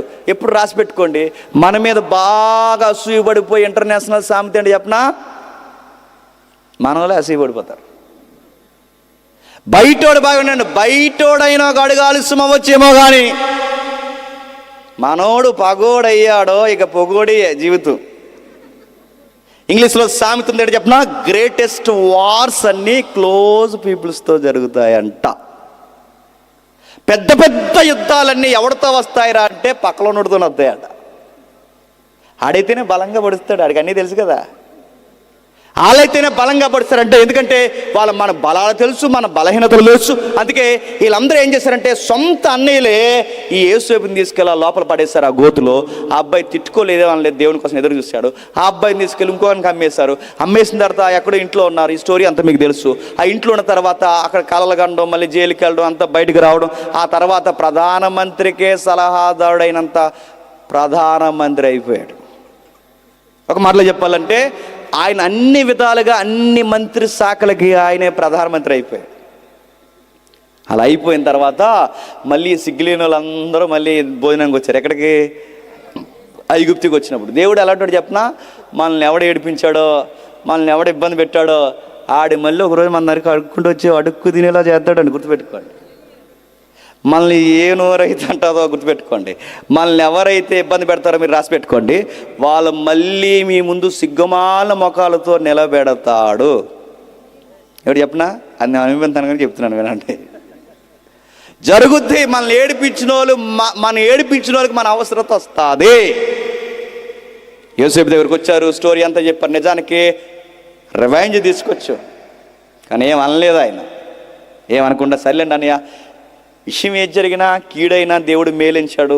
ఒక విషయం చెప్తున్నాను, నేను ఇక్కడికి రాకపోతే ఈ కరువు టైంలో మీరు ఏమైపోతారో అంత మేలే జరిగింది. ఇంకా నేనెంత హై పొజిషన్లో ఉన్నప్పుడు మీరందరూ ఇంకా అన్నం లేకుండా ఎక్కడెక్కడ ఉండడం ఏంటి? ఇక్కడ ఉన్నది ఎవరు అనుకుంటున్నారు? మీ తమ్ముడు. అందుకే చెప్తున్నాను, నాన్న తీసుకొచ్చేయండి, మీరు అందరూ తట్టబడ్డ చదువుకుని వచ్చేయండి, మీ అందరికీ నేనున్నాను, నేను విన్నాను అన్నాడు. ఎవరు? జగన్ గారు కాదు, చెప్పండి, యోసేపు గారు. వచ్చేయండి, మొత్తం అందరూ వచ్చేయండి. వచ్చేసారు. 75 నుంచి 78 మంది, అటు ఇటుగా లెక్క 75 నుంచి 75 మంది ఐగుప్తికి ఇశ్రాయేలు కుటుంబం వచ్చేసింది. ఆ 75 మంది 78 మంది ఒక పెద్ద జనాంగం అయిపోయారు. పిల్లలు పుట్టేశారు. ఆ పిల్లలు ఎంతమంది పుట్టేశారంటే ఐగుప్తియే నిండిపోతాదన్నంత ఇశ్రాయేలు పిల్లలు పుట్టేశారు. ఐగుప్తీలుగా అసూయ వచ్చేసింది. ఏమనంటే ఇలాగే వదిలేస్తే వీళ్ళు ఏం చేస్తారంటే రేపు పొద్దున్న ఐగుప్తి మందండ్రో, ఐగుప్తి ఇశ్రాయేలుది అవుద్ది. ఇశ్రాయేలుకి మనం ఏమవుతాం? బానిసలు అవుతాం. ఇశ్రాయేలుకి మనం బానిసలు అవుతాం. ఇశ్రాయేల్ మనకు అధిపతులు అయిపోయి, అయినా మన దేశం నుండి వీళ్ళదేంట్రా పెత్తనం, వీళ్ళకేంట్రా మనం ఉండాల్సింది, వీళ్ళతో ఊడిగించేద్దామని యోసేపు నెరగని రాజులు, బాగా వినండి, వీళ్ళని బానిసరకంలోకి నెట్టేశారట. ఎంత వెలివేత గురి చేశారంటే వీళ్ళని కనీసం నలుగురితో అంటే ఐగుప్తీలతో కలిసి బతకనివ్వకుండా ఊరికి శివర అక్కడ ఆ గోసేన్ ఏరియా ఉందిగా, ఆ శివరని అంటే వీళ్ళని ఎలా చూసారు చెప్పనా, అంటూ బాగుంటారు. మన ఇండియాలో ఉందిగా, ఏమంటారు దాన్ని, క్యాస్ట్ ఫీలింగ్. అలాంటి ఫీలింగ్తో చూసారట ఎవరిని? ఇశ్రాయేల్ని. రే మీ గాలి తగలనివ్వకండి, మా మధ్య నివసించకండి, ఇదిగో నీ ఇంటికంతా సెపరేట్గా ఆ గోసేన్ అని ఏరియా ఇచ్చాం, అంటే ఐగుప్తికి వెలుపులా అక్కడ ఏరియా ఇచ్చాం, అక్కడ ఉండండి ఆ పేటలో అన్నారంట. ఆ దూరం దోచేస్తారు, అక్కడెక్కడో ఉన్నారు. ఈ గోసేను ప్రాంతానికి ఇశ్రాయేలును దోచేస్తే అక్కడెక్కడో ఉన్నారు. అక్కడుంటూ మూలుగుతూ చస్తూ బతుకుతూ వీళ్ళ పిల్లలు పుట్టిన మనవలు పుట్టిన వీళ్ళందరూ ఏం చేయాలంటే వీళ్ళకి రాసేశారు, తలకాయల మీద రాసినట్టు. ఏంటంటే మీరు ఎంతమంది పిల్లలు పుట్టినా మీ పిల్లల ఐగుప్తీయులకి ఊడుగుం చెయ్యాలి అంతే. మీ పిల్లలకి చదువులు ఉండో, మీ పిల్లలకు ఉద్యోగాలు ఉండో, నువ్వు మట్టి తొక్కాలి, వాడు మట్టి తొక్కాలి, వాళ్ళు మట్టి తొక్కాలి. మీరందరూ మట్టి ఇటుకలు పిరమిడ్లు కట్టి రామచేసు పట్టణాన్ని రాజుకి కావాల్సిన ఇందుని అన్నిటి బానిస బతుకులు మీరే చేయాలి రయ్యా. ఎవడన్నా ఎక్కువ మాట్లాడారంటే ఆ రోజే మీకు లాస్ట్ రోజే అని వార్నింగ్ ఇచ్చారంట. ఇంత కష్టపడి గొడ్డికల్లో కష్టపడిన వాడికి వీళ్ళకి రేషన్ ఏమి ఇచ్చారు? వీళ్ళ బొంద వీళ్ళకి రేషన్ ఏమి లేదు. ఉల్లిపాయలు ఎల్లుల్లిపాయలు ఇచ్చారంటే వీళ్ళకి. ఎవరికి? ఇశ్రాయేలుకి. నిజానికి ఈ గవర్నమెంట్లే మాసం ఎత్తాయన్నాయి, కానీ ఆ గవర్నమెంట్ అంత క్రూరమైన గవర్నమెంట్. చూడండి ఏం చేశారట, ఉల్లిపాయలు కీరదోసకాయలు ఎల్లుల్లిపాయలు ఇచ్చారట. ఇలాంటి రేషన్ తినలేక, సరైన ఫుడ్ లేక, వాళ్ళకి ప్రోటీన్ ఫుడ్ అందక, వ్యాధుల ఇబ్బందులతో నలిగిపోయి, సమస్యల్లో కొట్టుకుపోయి, గవర్నమెంట్ని వ్యతిరేకించలేక, వాళ్ళ పక్షాన ఫైట్ చేసేవాళ్ళు లేక, ఏమీ చేయలేక కకలావికలం అయిపోయి ఏడిపే కూడై ప్రార్థనలు మొదలుపెట్టారు. ఆ ప్రార్థనలకి జవాబుగా ఒక ఫైటర్ పుట్టాడు, ఫ్రీడమ్ ఫైటర్. ఎవరు చెప్పండి? మోజెస్ ఫ్రీడమ్ ఫైటర్ పుట్టాడు. సరిగ్గా ఆయన పుట్టిన సమయంలో మీరు గమనించండి, మళ్ళీ ఐగుప్తీయులు ఇశ్రాయేలు మీద సిరుకొన్నేశారు. మగపిల్లలు పెరిగిపోయారని చంపేసే వాతావరణం పెరిగింది. రకరకాల విన్యాసాలు చేశారు. ఆ తర్వాత ఈ మోసే పుట్టి, ఈ చరిత్ర అంతా నేను చెప్పట్లేదు, ఈ మోసే పుట్టిన తర్వాత ఈయనకి జరిగిన విషయం తెలుసు. ఈయన ఒక మర్డర్లో ఇరుక్కోవడం, కేసులు ఇరుక్కోవడం, అక్కడి నుంచి మళ్ళీ పరారైపోవడం. అక్కడికి పోయి ఎవరైతే పూజారి గారు అమ్మాయి ఉందో ఆ అమ్మాయిని చూసి పెళ్లి చేసుకోవడం. ఆ మిద్యాన యాజకుడు, ఆయన పూజారి, ఆ పూజారి గారు అమ్మాయిని చేసుకోవడం. ఆ అమ్మాయిని పెళ్లి చేసుకున్న తర్వాత ఒక మంచి ఉద్యోగం, 2 పిల్లలు, చక్కగా అందంగా ఉండే సిపోరా, లైఫ్ సెటిల్ అయిపోయింది. అంతేగా ఇక దేవుడు, చింత, ధర్మశాస్త్రం, ఇశ్రాయేలుని విడిపించాలి, ఇంకేం లేదు. మనం ఇప్పుడు ఎలా నీరసించిపోతాం చెప్పినా, మంచి ఉద్యోగం, అందమైన భార్య, టక్కమనే బొంతులు లాంటి 2 పిల్లలు పుడేశారు అనుకోండి, గొడవే ఉండదు. దేవుడు గొడవ మనకి. లైఫ్ ఇంతకన్నా బ్యూటిఫుల్ ఏముంటుందండి? ఇంటికి వచ్చిన వెంటనే ఎదురుగా వచ్చేసి భార్య, అక్కడి నుంచే నానో అని వచ్చేసి 2 పిల్లకాయలు, నేను పొగడి బట్టలు పెట్టుకెళ్తుంటే వాళ్ళని టీ ఎట్టుకుని నా ఎదురుగా వచ్చేస్తుంటే ఇంకా ఎంతకన్నా ఆనందం ఏముందండి? ఇలాంటి ఫ్యామిలీ లైఫ్కి అలవాటు పడిపోయారు. ఎవరు తెలుసా? ఫైటరా. ఇలాంటి ఫ్యామిలీ మ్యాన్ అయిపోయాడు. ఎవరు తెలుసా? వారియర్. ఇలాంటి ఫ్యామిలీ లైఫ్లోకి దిగిపోయాడు. ఎవరు తెలుసా? స్వతంత్ర వీర సైనికుడు, ఇశ్రాయేలు ముంగుర్త్ మోసే. ఆగిపోయాడు, ఉండిపోయాడు. రమ్మన్నాడు, ఏం చేస్తాడు? ఒక మంచి ఉద్యోగం ఉంది, వాళ్ళ మామయ్య గారు ఉద్యోగం ఉందిగా, సొంత కంపెనీ వాళ్ళది. మామయ్య గారు సొంత కంపెనీ ఉంది. ఆ రోజులు అవే కంపెనీలు. మామయ్య గారు సొంత కంపెనీలో పనిచేస్తున్నాడు. నచ్చినప్పుడు ఉద్యోగానికి వెళ్తాడు, నచ్చకపోతే మందలం కట్టేస్తాడు. నచ్చినప్పుడు వెళ్తాడు, ఉంటాడు, వస్తాడు, చక్కగా అలా మేపుకుంటాడు. సాయంత్రానికి వస్తాడు, గొర్రెలు మేపుతాడు. ఉస్సు బుస్సు అని అలా ఏదో కొండలాంటి తిరిగి అలా తోలుకుని వచ్చిన తర్వాత చక్కగా ఒక ముద్ద వండుతుంది, ఓ ముద్దు పెడతాడు, పిల్లలకు ముద్దు పెడతాడు. చక్కగా అందరూ తల్లి నలుగురు కలిసి ఒకరినొకరు కౌగిలించుకుని నిద్రపోతారు. ఇంకా అంతకన్నా ఆనందం ఏముందండి? సరిగ్గా ఆ టైంలో దేవుడు వచ్చి మోజెస్ అని పిలిచాడు. ఎవరు అన్నాడు. మోజెస్. ఎవరా? నులుక్కుపడ్డాడు. మోజెస్. పొద కాలుతుంది, శబ్దం వినబడుతుంది. ఏంటా వింత నటువైపుగా చూడడానికి వెళ్తున్నప్పుడు, నీ చెప్పులు అక్కడ వదిలిరా మోజెస్ అని చెప్పాడు. ఏ అని అడిగితే, నువ్వు నిలబడిన నేల పరిశుద్ధ భూమి. అప్పుడైనా ఇప్పుడైనా అందరూ చెప్తాను, వేదికల ముఖంగా అందరూ చెప్తాను, మీరు బైబిల్ చదివినప్పుడైనా, ఇలాంటి వేదికలు ఎక్కినప్పుడైనా అందరికీ లైవ్ ముఖంగా చెప్తాను, చెప్పులు ఎప్పండి. ఏ అనంటే, ఇప్పుడు ఈ పరిశుద్ధ భూములు అంటే భూమి పరిశుద్ధత కాదురా అయ్యా, దేవుడు ఎక్కడ ప్రజెన్స్లోకి వస్తే అదే పరిశుద్ధ భూమి. అది బైబిల్ పట్టుకుంటే అదే పరిశుద్ధ భూమి, ప్రజెన్స్ ఆఫ్ గాడ్. ఇక్కడ దేవుడు ఉన్నాడా? దేవుడు ఉన్నాడు. ఎక్కడ 2-3 కూడుకుంటారో వాళ్ళ మధ్య ఉన్నప్పుడు అంత పరిశుద్ధ దేవుడు వస్తే నీ తైతెక్కలకి చెప్పులేసి నిలబడతావా? నీ షూ వేసిన, నీ షూ ఎవరికి కావాలి? నీ పేడసు అది కాస్ట్లీ షూ అయినా వేసు, తీసి నిలబడి బైబిల్ చదవా, తీసి నిలబడి బైబిల్ మాట్లాడు. షూలు వేసుకుని చెప్పులు వేసుకుని నడుతున్నాను, పాటలు పాడినా, ప్రసంగాలు చెప్పినా అడగండి. పబ్లిక్లో మీరు అడగండి, ఏది పరిశుద్ధత ఏదని అడగండి. మీరు అడగరు. పిక్కిస్తారా అన్నారట. ఫోటో ఇస్తారంటే ఎవరికి కావాలి నీ ఫోటో అని అడుగుతున్నాను. దండేసుకోవడం కూడా పనికిరాదు. మళ్ళీ చెప్తున్నాను, ఫోటో నాతో దిగిందా, నాతో దిగినా అడగండి. చాలా మంది అనుకుంటున్నారు అది మోసే కాలం అండి, అది మోసేకి సంబంధించినంటే అక్కడ మోసే కాలం కాదు. నేను పరిశుద్ధ భూమి అని ఎందుకు కట్టినాను? నేను ఈ పదలోకి వచ్చాను, ఈ ప్రజెన్స్లోకి వచ్చాను. నేను ఎక్కడుంటే అక్కడ పరిశుద్ధ భూమి. నేను ఉనుకున్న దగ్గర పరిశుద్ధ భూమి కనుక చెప్తున్నాడు మోసే. చెప్పలేడు. ఇప్పుడు అడుగుతున్నాను, ఇక్కడ ఉండడా? ఈ వాక్యం చెప్తుంటే ఇక్కడ ఉండడా? ఇక్కడ ఇద్దరు ముగ్గురు మీరు కూడుకుంటే ఇక్కడ ఉండరా? ఇక్కడ దేవుడు మాట్లాడుతుంటే ఉండడా? ఎలా పడతా అలా ఉండి, ఎలా పడతా అలా తిరిగి నడుతున్నాను. ఎక్కడెక్కడో ఆ బాత్రూంలో తిరిగిన ఆ షూలు వేసుకుని ఇక్కడికి వచ్చి ఇక్కడ నిలబడి నేను ఎవడరా వాక్యం చెప్పమన్నదాన్ని అడగాలనిపిస్తుంది. వయసు సరిపోవట్లేదు నాకు. నేను అడుగుతున్నాను, ఎవరు మిమ్మల్ని అలా వాక్యం చెప్పమన్నది? ఇంటర్నేషనల్ స్పీకర్ అయినా, పోటీగాడవైనా, ఎవడవైనా నువ్వు సూయిప్పు, ముందు సూయిప్పు. మళ్ళీ చెప్తున్నాను, చాలా మందికి మీకు ఆరాధనలు పెరిగాయి ఈ మధ్య. చెయ్యండి, ఆరాధన చేయండి, ఆత్మతో సత్యముతో ఆరాధన చేయండి. కానీ మీ వల్లకాడ ఆరాధనకు మీరు ఏం చేస్తున్నారు చెప్పిన? బైబిల్ కిందెట్టి ఆ పైన ఎగురుతున్నారు. మీరు కాళ్ళు ఎరగొడతాడు ఏమనుకుంటున్నారు? బైబిల్ని గౌరవించలేని నీ ఆరాధన ఎవరికి కావాలి? బైబిల్ని హత్తుకోలేని నీ ఆరాధన ఎవరికి కావాలి? బైబిల్ని కిందెట్టి నువ్వు పైన నిలబడి గొప్ప ఉద్యోగంతో ఊగెత్తి నువ్వు ఎవరికి కావాలి? బైబిల్ని మళ్ళీ అడుగుతున్నాను, బైబిల్ని గౌరవించు. గుండెలు కత్తుకుని పట్టుకో. నువ్వు కూర్చున్న కుర్చీ మీద ఎట్టడాను కూడా గుర్తుపెట్టుకో.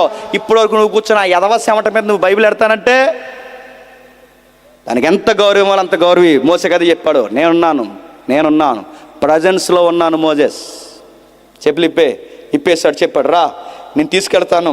నిన్ను ఎక్కడ తీసుకెళ్తానంటే ఐగుప్తుకి తీసుకెళ్తాను రా అన్నాడు. ఈయన అన్నాడు సొంతూరు మమ్మీలాగా, నేనా అన్నాడు.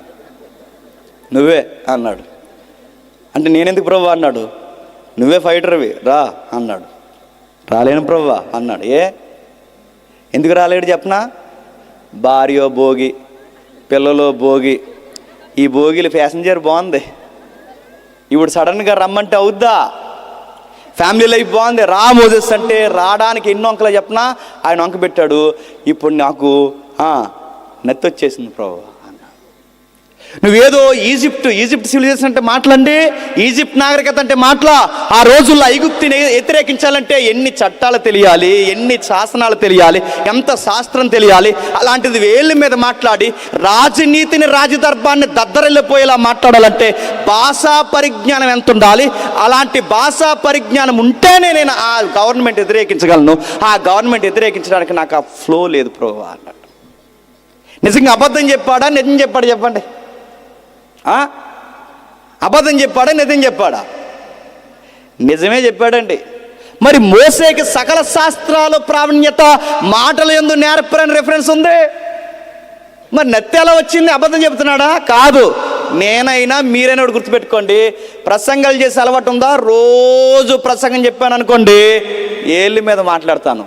ఎప్పుడో 10 సంవత్సరాల తర్వాత నాకు మైక్ ఇచ్చారనుకోండి, బెబ్బే గుర్తుపెట్టుకోండి. అలా అర్థమైందంటే ఫ్లో పోద్ది, అలవాటు పోద్ది. మోసేకి 1 సంవత్సరం కాదు, 2 సంవత్సరాలు కాదు, 10 సంవత్సరాలు కాదు, ఏకంగా ఎన్ని సంవత్సరాలు? 40 సంవత్సరాలు ఈయనకి మైక్ లేదు. ఎవరికి? మోసేకి మాట్లాడే విధానం లేదు. ఇప్పుడు ఏమైంది? సడన్గా ఈ ఫ్యామిలీ లైఫ్లో ఈయన గట్టిగా మాట్లాడితే పెద్ద డిక్షనరీ వర్డ్స్ మాట్లాడు. 40 సంవత్సరాలు ఏం మాట్లాడితే చెప్పండి? గొర్రెని ఏమంటాడండి? ఉస్ చెప్పండి, ఉస్ అంటాడు, నడుతాను. ఈ ఉస్సులు తప్ప 40 సంవత్సరాలు ఎక్కువ ఏం మాట్లాడు చెప్పండి. అందుకే ఏం పోయిందో చెప్పనా? నంగిడు వచ్చేసింది. ఏం పోయిందో చెప్పనా? ఆ ఫ్లో పోయింది. అందుకే మోసే అన్నాడు, నేను మాట్లాడినాడు. అప్పుడు దేవుడు అన్నాడు, నత్తోడినైనా గట్టోడినైనా పుట్టించేది ఎవరు మోసే అన్నాడు. మొత్తం మీద దీనికి క్వశ్చన్ ఎవరు అంతా జరిగే అర్థమైంది. వదలనంటావైతే అని. వదిలేది లేదు, రా నువ్వు నాకు కావాలి, మొత్తం మేము తీసుకొచ్చాడు. అప్పుడు బాగా వినండి, ఆ తీసుకొచ్చిన తర్వాత ఇప్పుడు 12వ అధ్యాయం రాయబడుతుంది. ఇప్పుడు ఐగుప్తీలోకి వచ్చేటప్పుడు ఒక్కడే రాలేదట, మోసేతో పాటు చెప్పండి అహరోను కూడా వచ్చాడు. ఇది దీని వెనకాల స్టోరీ. ఇప్పుడు ఏం జరుగుతుందో జాగ్రత్తగా గమనించండి. ఐగుప్తీ దేశంలో ఉండగా యెహోవా వారితో ఇలాగూ సెలవిచ్చెను, నెలలో ఈ నెల మీకు మొదటిది, ఈ సంవత్సరమునకు మీకు మొదటి నెల. ఇది ఇశ్రాయేళ్ల సర్వ సమాజముతో వారు తమ తమ కుటుంబముల లెక్క చొప్పున ఒక్కొక్కడు గొర్రె పిల్లనైనను మేక పిల్లనైనను, అనగా ప్రతి ఇంటికి ఒక గొర్రె పిల్లనైనను ఒక మేక పిల్లనైనా తేవాలి. నాగండి, బాగా ఆగండి, జాగ్రత్తగా ఆగండి. చరిత్ర అలా నడుచుకుని వచ్చి ఇప్పుడు మోసే కళ ఎదుట ఐగుప్తీలు అలా ఆగింది. ఐగుప్తీలు అలా ఆగినప్పుడు ఏం జరుగుతుంది? దేవుడు ఐగుప్తికి తీర్పు తీర్చడానికి రాబోయాడట. మరలా ప్రసంగం చెప్పిన మాట గుర్తుపెట్టుకోండి.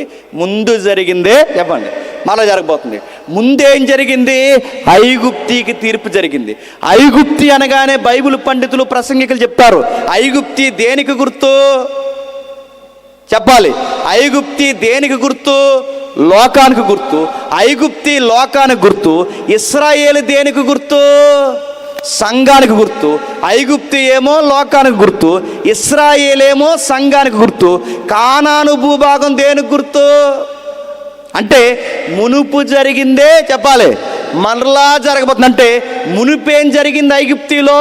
ఐగుప్తిలో ఏదో జరిగింది, అదే మళ్ళీ ప్రపంచానికి చెప్పండి జరగబోతుంది. ఆ యొక్క కీవర్డ్స్ లేదా ఆ మర్మాలను పట్టుకున్నది ఎవరో తెలుసా? అనేక మంది పండితుల్లో ఆ సీక్రెట్స్ కనిపెట్టిన వారిలో ఒకడు సర్ ఐజాక్ న్యూటన్. ఆయన కూడా ఈ అధ్యాయం చదివాడంటే చదివాడు. ఈ అధ్యాయాన్ని బట్టి ప్రపంచం యొక్క భవిష్యత్తును అంచనా వేశారంటే వేసిన అంచనాల్లో ఈ అధ్యాయం ఒకటే. వాళ్ళు చెప్పారు పక్కాగా. అంటే బైబిల్ ఊరకే ఎవడో కూర్చుని రాసింది కదండి.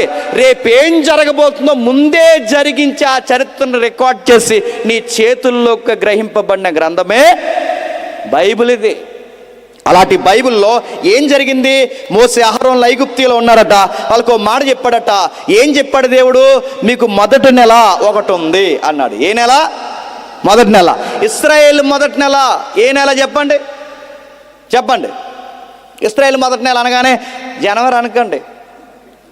మంద కాదు జనవరి, మంద జనవరి. వాళ్ళకి జనవరి రాదు. వాళ్ళకి నీసాన మాసం, ఆ మాసం, ఈ మాసం ఎలా ఉంటాయండి. వాళ్ళ నెలలు వేరు. అదేంటి ఉంటే అందరికి ఒకటే నెలలు ఉండాలి అంటే ఉండవు. ఎందుకుండవంటే ఎందుకుండవు? మనకు రోజు ఎప్పటి నుంచి స్టార్ట్ అవుద్ది? ఆదివారం నుంచి అంట. చెప్పండి, మనకు రోజు ఎప్పటి నుంచి స్టార్ట్ అవుద్ది? సోమవారం నుండా. మనకు ఆదివారం ఎప్పటి నుంచి స్టార్ట్ అవుద్ది? బైబిల్లో ఒక రోజు స్టార్ట్ అవుద్ది అస్తమయము ఉదయము కలగ్గా. వాళ్ళకి రోజు ఎలా స్టార్ట్ అవుద్దంటే అస్తమయము ఉదయం కలిగితే బైబిల్ లెక్కల రోజులు. మనకు రోజు ఎలా స్టార్ట్ అవుద్ది చెప్పండి? అది ఎవరు చెప్పారు? కేకులు కోస్తున్నారు కదా బాబులు. కేకులు ఎన్ని గంటలకు వస్తున్నారు చెప్పండి? నైట్ 12 గంటలకు బాబులు. ఆ టైంకి ఎందుకు వస్తున్నారు? అప్పుడే రోజు స్టార్ట్ అవుతుంది. మన రోజు ఎప్పుడు చెప్పినా నైట్ 12 గంటల తర్వాత రోజు స్టార్ట్ అవుద్ది.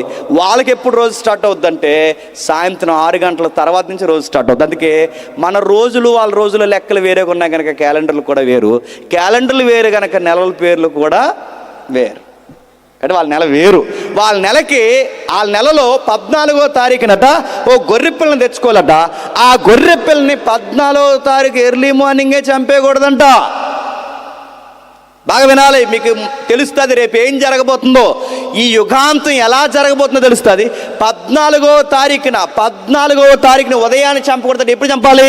14వ తారీఖున సాయంత్రమే చంపాలట. సాయంత్రం ఎందుకు చెప్పాలి?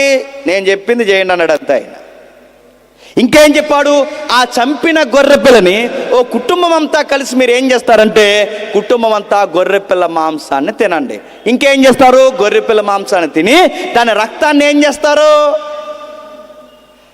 నిలువు కొమ్ములకి అడ్డు కొమ్ముకి ఆ రక్తాన్ని రాసి దాని వెనక్కి పోయి నిలబడండి. అంటే ఎందుకు ప్రభు ఇలాంటివి చేయమంటున్న ప్రభు అంటే ఐగుప్తి కట ముగింపు శాసనం రాశాడట దేవుడు. ఐగుప్తి కట బాగా వినండి, దాని తీర్పుని రాసించాడట. దానికి తీర్పు తీర్చే టైంలో ఎవరికి తీర్పు తీరుస్తా ప్రభు అంటే ఇప్పుడు జాగ్రత్తగా చదవండి. 12 చదవండి. ఇవి అలాగే జ్ఞాపకం పెట్టుకుని 12 చదవండి. ఆ రాత్రి నేను ఐగుప్తి దేశమందు సంచరించి ఐగుప్తి దేశమందలి మనుషుల్లోనే కానీ జంతువుల్లోనే కానీ తొలి సంతతి అంతయు హతము చేసి ఐగుప్తి దేవతలందరికీ తీర్పు తీర్చుదును, నేను యెహోవాను. ఎవరు సంచరిస్తారట? మీరు బాగా వినండి. ఈ రాత్రి దేవుడు ఊరి మీద సంచరిస్తాడంటే మీకు ఎలా ఉందండి ఆ మాట? మీకు ఎలా ఉందో తెలియదు కానీ గుండెల్లో భయం స్టార్ట్ అవుద్ది. రాత్రి దేవుడు ఊరి మీద, దేశం మీద, రాష్ట్రం మీద సంచరిస్తున్నాడు. మరణదూతను వదిలేస్తున్నాడు. చాలా మంది రాత్రి కుటుంబంలో చచ్చిపోతారంటే ఎలా ఉందండి ఆ వార్త? తీర్పు అంటే మీరు అనుకుంటున్నారు పెదరాయుడు తీర్పులాగా. బాగా వినండి. ఐగుప్తికి తీర్పు తీర్తా అంటే మీరు పెదరాయుడు తీర్పులాగా ఏమనుకుంటున్నారంటే, దేవుడు సింహాసనం మీద కూర్చుని ఎందుకురా పని చేసావంటే ఆకలి వేసిందయ్యా అన్నాడంట. తప్పు నీది కాదురా, చెప్పండి. ఆకలిరా, ఫైన్ వేసి పంపించండి రా అన్నాడట. అలాగుండా తీర్పులు. పెదరాయుడికి నీకు వణుకొచ్చే తీర్పు చెప్పనా? బాగా వినండి. తొలి సంతానం ఎగిరిపోద్ది, జంతువులు ఎగిరిపోతాయి, పంటలు తిరగబడిపోతాయి, కుడారాల్లోనికి వ్యాధులు వచ్చేస్తాయి, వడగాళ్ళు మయమైపోద్ది, చీకటి కమ్మేస్తుంది. ప్రపంచంలో అతిపెద్ద పొడవ జీవనదైన నైలు నది రక్తముగా మారిపోద్ది. అసహ్యకరమైన, హేయమైన, నీచమైన కప్పలు ఇళ్లల్లోకి మీరు తినే కంచాల్లోకి దూరేస్తాయి. ఇంకా విచిత్రమైన చెప్పిన, వేగల బెడద, పేలు బెడద, రకరకాల ధూళి బెడద చూస్తుండగానే ఐగుప్తి అందం, సౌందర్యం మట్టిపాలుగా మారిపోద్ది. ఇది జడ్జిమెంట్. మీకు ఎలా ఉందో తెలియదు కానీ ఒక ఉదాహరణ చెప్తాను వినండి. మీ ఈదులోనే ఒక్క రోజులోనే ముగ్గురు చచ్చిపోతే ఎలా ఉంటుందండి? టెర్రర్. నెలకు 5 వెళ్ళిపోయారు అనుకోండి, ఏం చేస్తారు చెప్పండి?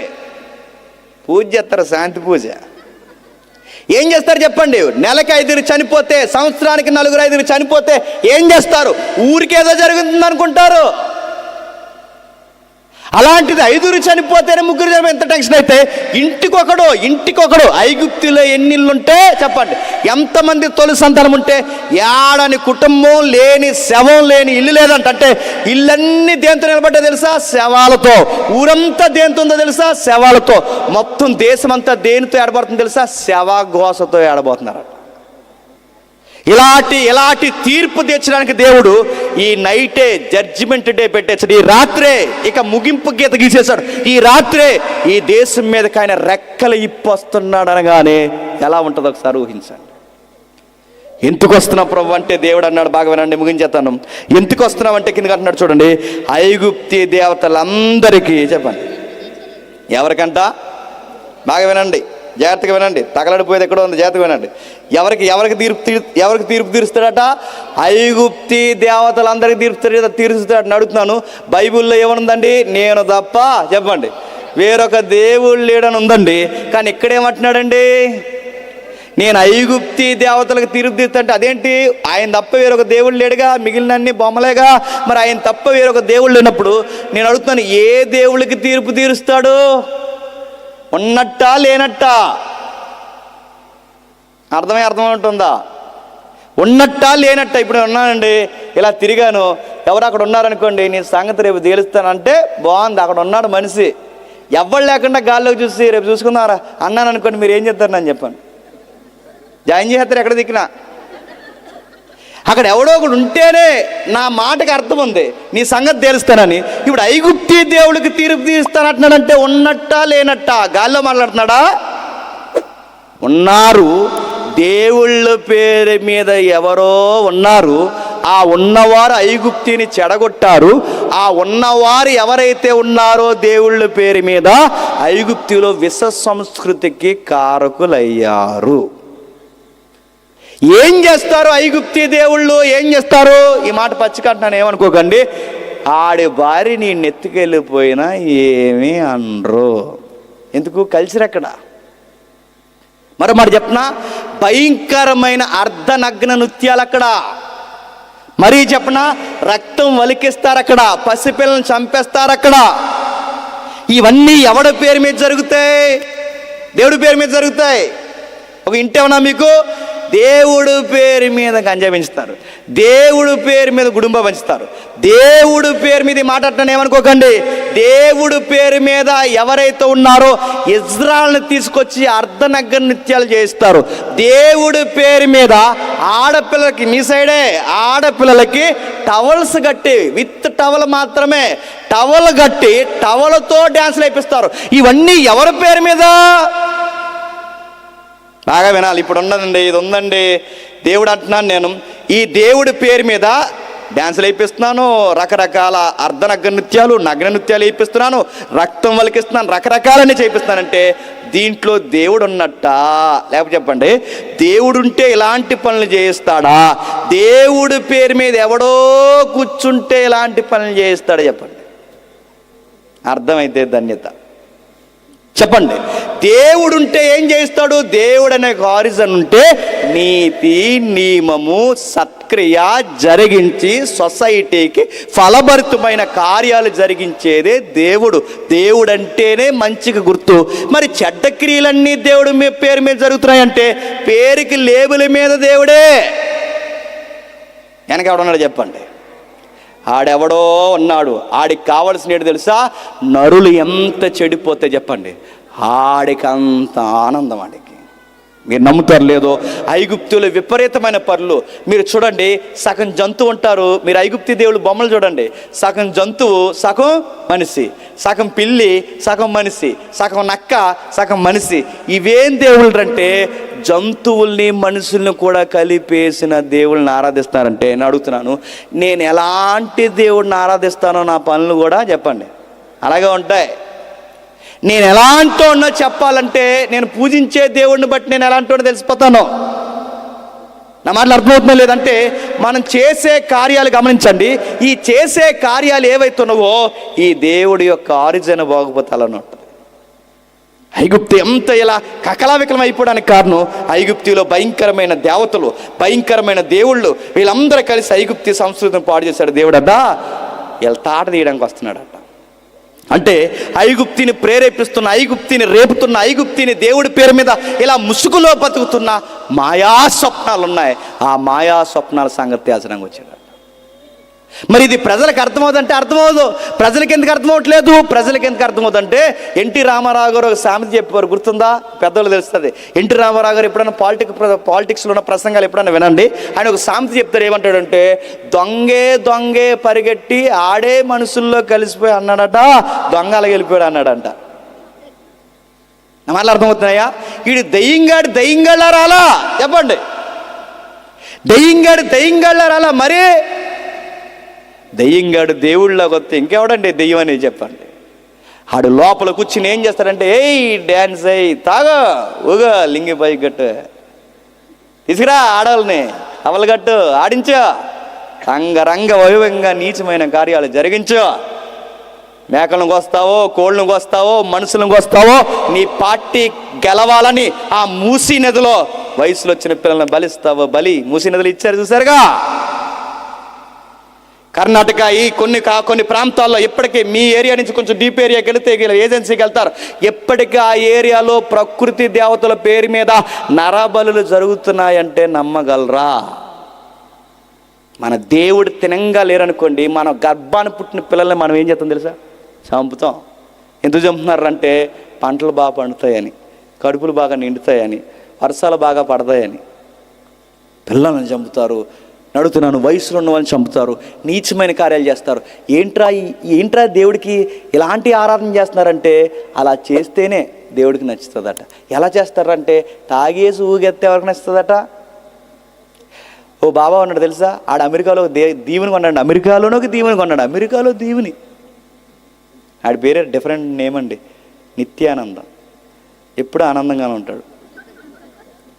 ఆనందానికి ఈ సెకండ్ స్టేజ్ స్టార్ట్ చేసే హీరోయిన్స్ ఉంటారు సరే, ఈ కేరళ, ఈ తమిళనాడు హీరోయిన్స్ అందరూ ఆయన దగ్గర శిష్యరికానికి జాయిన్ అయిపోతే, ఈ జాయిన్ అయిపోయిన వాళ్ళందరూ ఎవడో రికార్డ్ చేసి వీడియో మొత్తం మీద ఇంటర్నేషనల్ న్యూస్కి ఇచ్చాడు. ఆ వీడియో బయటకు వచ్చింది.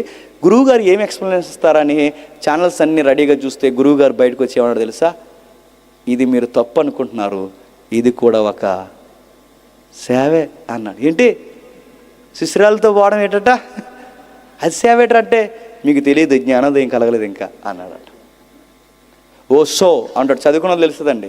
ఓసో ఓసో చెప్పిన సూత్రాలు నేడు చెప్పిన, నీకు ఏదన్నా ఎక్కసం అవ్వాలంటే దాన్ని బాగా అనుభవిస్తే నీకు ఎక్కసం వస్తుంది, ఆ వచ్చేంత వరకు చేసే అన్నాడట.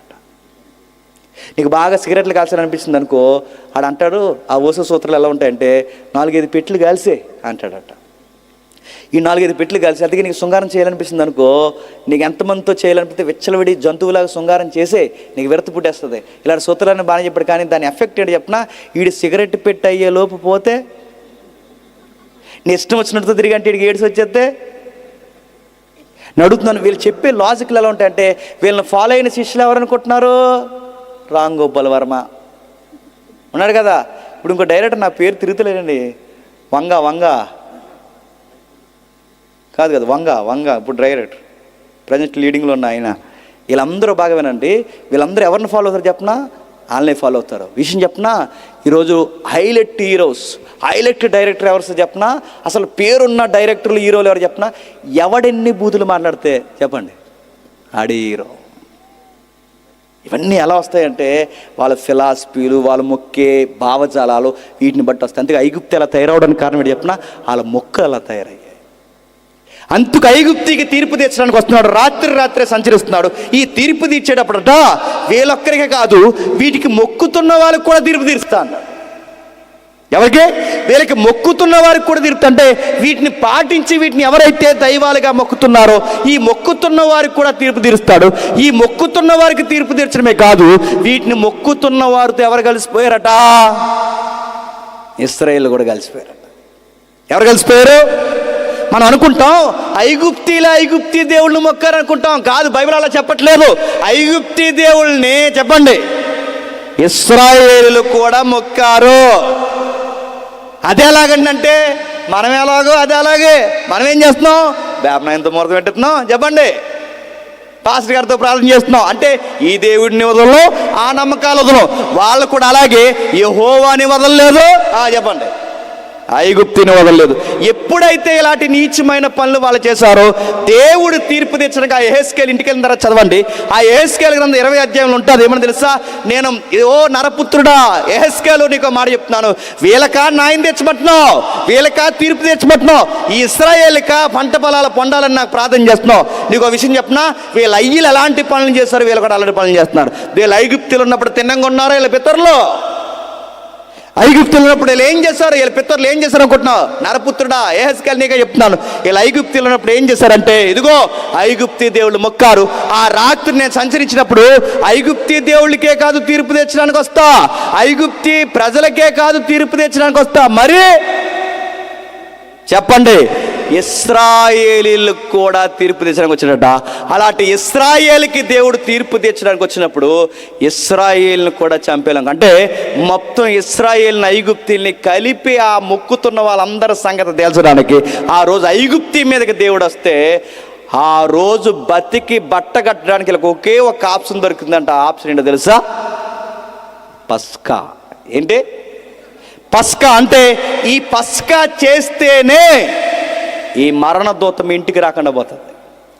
ఈ పస్కా చేస్తేనే ఇది ఎవడైతే పాటిస్తాడో ఆ ఉగ్రత మీ మీదకి రాకుండా పోతుంది. అంటే ఇప్పుడు మునుపు జరిగిందే చెప్పండి మళ్ళీ జరిగిపోతుంది. అంటే ఇప్పుడు అక్కడ తీర్పులు తీర్చడానికి వచ్చిన దేవుడు రేపు రెండో రాకళ్ళు ఎందుకు రాబోతున్నాడు?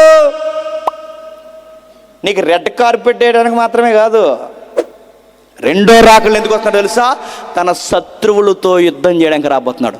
దేవునికి శత్రువులు ఎవరండి చెప్పాలి? దేవుడికి శత్రువులు ఎవరండి? దేవుడికి శత్రువులు ఎవరు చెప్పినా, ఆకాశ మండలమందున్న దురాత్మల సమూహాలు, దయ్యపు ఆత్మలు. అంటే రెండవ రాకల్లో దేవుడు ఎందుకు రాబోతున్నాడు? ఈ ప్రపంచానికి పట్టి పీడిస్తున్న సాతానుగాడి సంగతి తేల్చడానికి రాబోతున్నాడు. రెండో రాకళ్ళు అంతకు రాబోతున్నాడు. ఆ రెండో రాకళ్ళు ఆయన అంతగా రాబోతున్నాడు. ఈ లోపాడు ఏం చేశాడు? దెయ్యంలా లేడు. ఐగుప్తిలో ఆడు దెయ్యంలా లేడు. మరి ఎలా ఉన్నాడు? దేవుళ్ళ ఉన్నాడు. ఇప్పుడు ప్రపంచంలో ఆడు దెయ్యంలా లేడు. ఎలా ఉన్నాడు చెప్పండి? అందరికి ప్రేరణ ఇచ్చే శక్తి కలిగిన దేవుడిగా మారిపోయాడు. ఎక్కడుంది ఈ వాక్యం చూస్తారా? చూడండి, ఆశ్చర్యపోతారు. చూడండి ఒకసారి. ఎపిసీలకు రాసిన పత్రిక ముగిద్దాం. ఎపిసీలకు రాసిన పత్రిక 2వ అధ్యాయం 1వ వచనం నుండి, మీ అపరాధముల చేతను పాపముల చేతను మీరు చచ్చిన వారై ఉండగా ఆయన మిమ్మల్ని క్రీస్తుతో కూడా బ్రతికించెను. మీరు వాటిని చేయొచ్చు. అది ఎవడంట? వాయుమండల సంబంధమైన అధిపతిని, అనగా అవిధేయులైన వారిని ఇప్పుడు ప్రేరేపించు శక్తి ఆడేం చేస్తాడట? చెప్పండి. ఆడేం చేస్తాడట? ప్రేరేపిస్తాడట. ఎవరిని ప్రేరేపిస్తాడట? ఈ ప్రజలను ప్రేరేపిస్తాడట. ఏం చేయడానికట? నీతి లేని కార్యాలు చేసేలా ఏం చేస్తాడట? ప్రేరేపిస్తాడు. ఐగుప్తుని కూడా ఎలా ప్రేరేపించాడు? నీతి లేని కార్యాలు చేసేలాగే ప్రేరేపించాడు. ఇప్పుడు ప్రపంచానికి కూడా ఏం చేస్తున్నాడు చెప్పండి? వాడు నీతి లేని క్రియలు చేయడానికి వాడు ప్రేరేపిస్తున్నాడట. ఈరోజు ట్రెండ్ ఏంటి చెప్పనా? ఎంత పచ్చి బూతులు మాట్లాడితే చెప్పండి, ఎంత బోల్డ్గా మాట్లాడితే చెప్పండి, అంత ఈరోజు ఎవడదనుకుంటున్నారు ఈ సబ్జెక్ట్ అంతా? ఆడిదే. దీన్ని ఇంటెలిజెన్స్లో ఏమంటారు తెలుసా? డార్క్ కామెడీ అంటారు. దీన్ని డార్క్ కామెడీ అంటే ఇది ఒక డెవిల్స్ కామెడీ. అంటే ఇది స్వచ్ఛమైన, ఆనందమైన, అందరు నవ్వుకునే కామెడీ కాదు. ఇది ఏం చేస్తారు తెలుసా?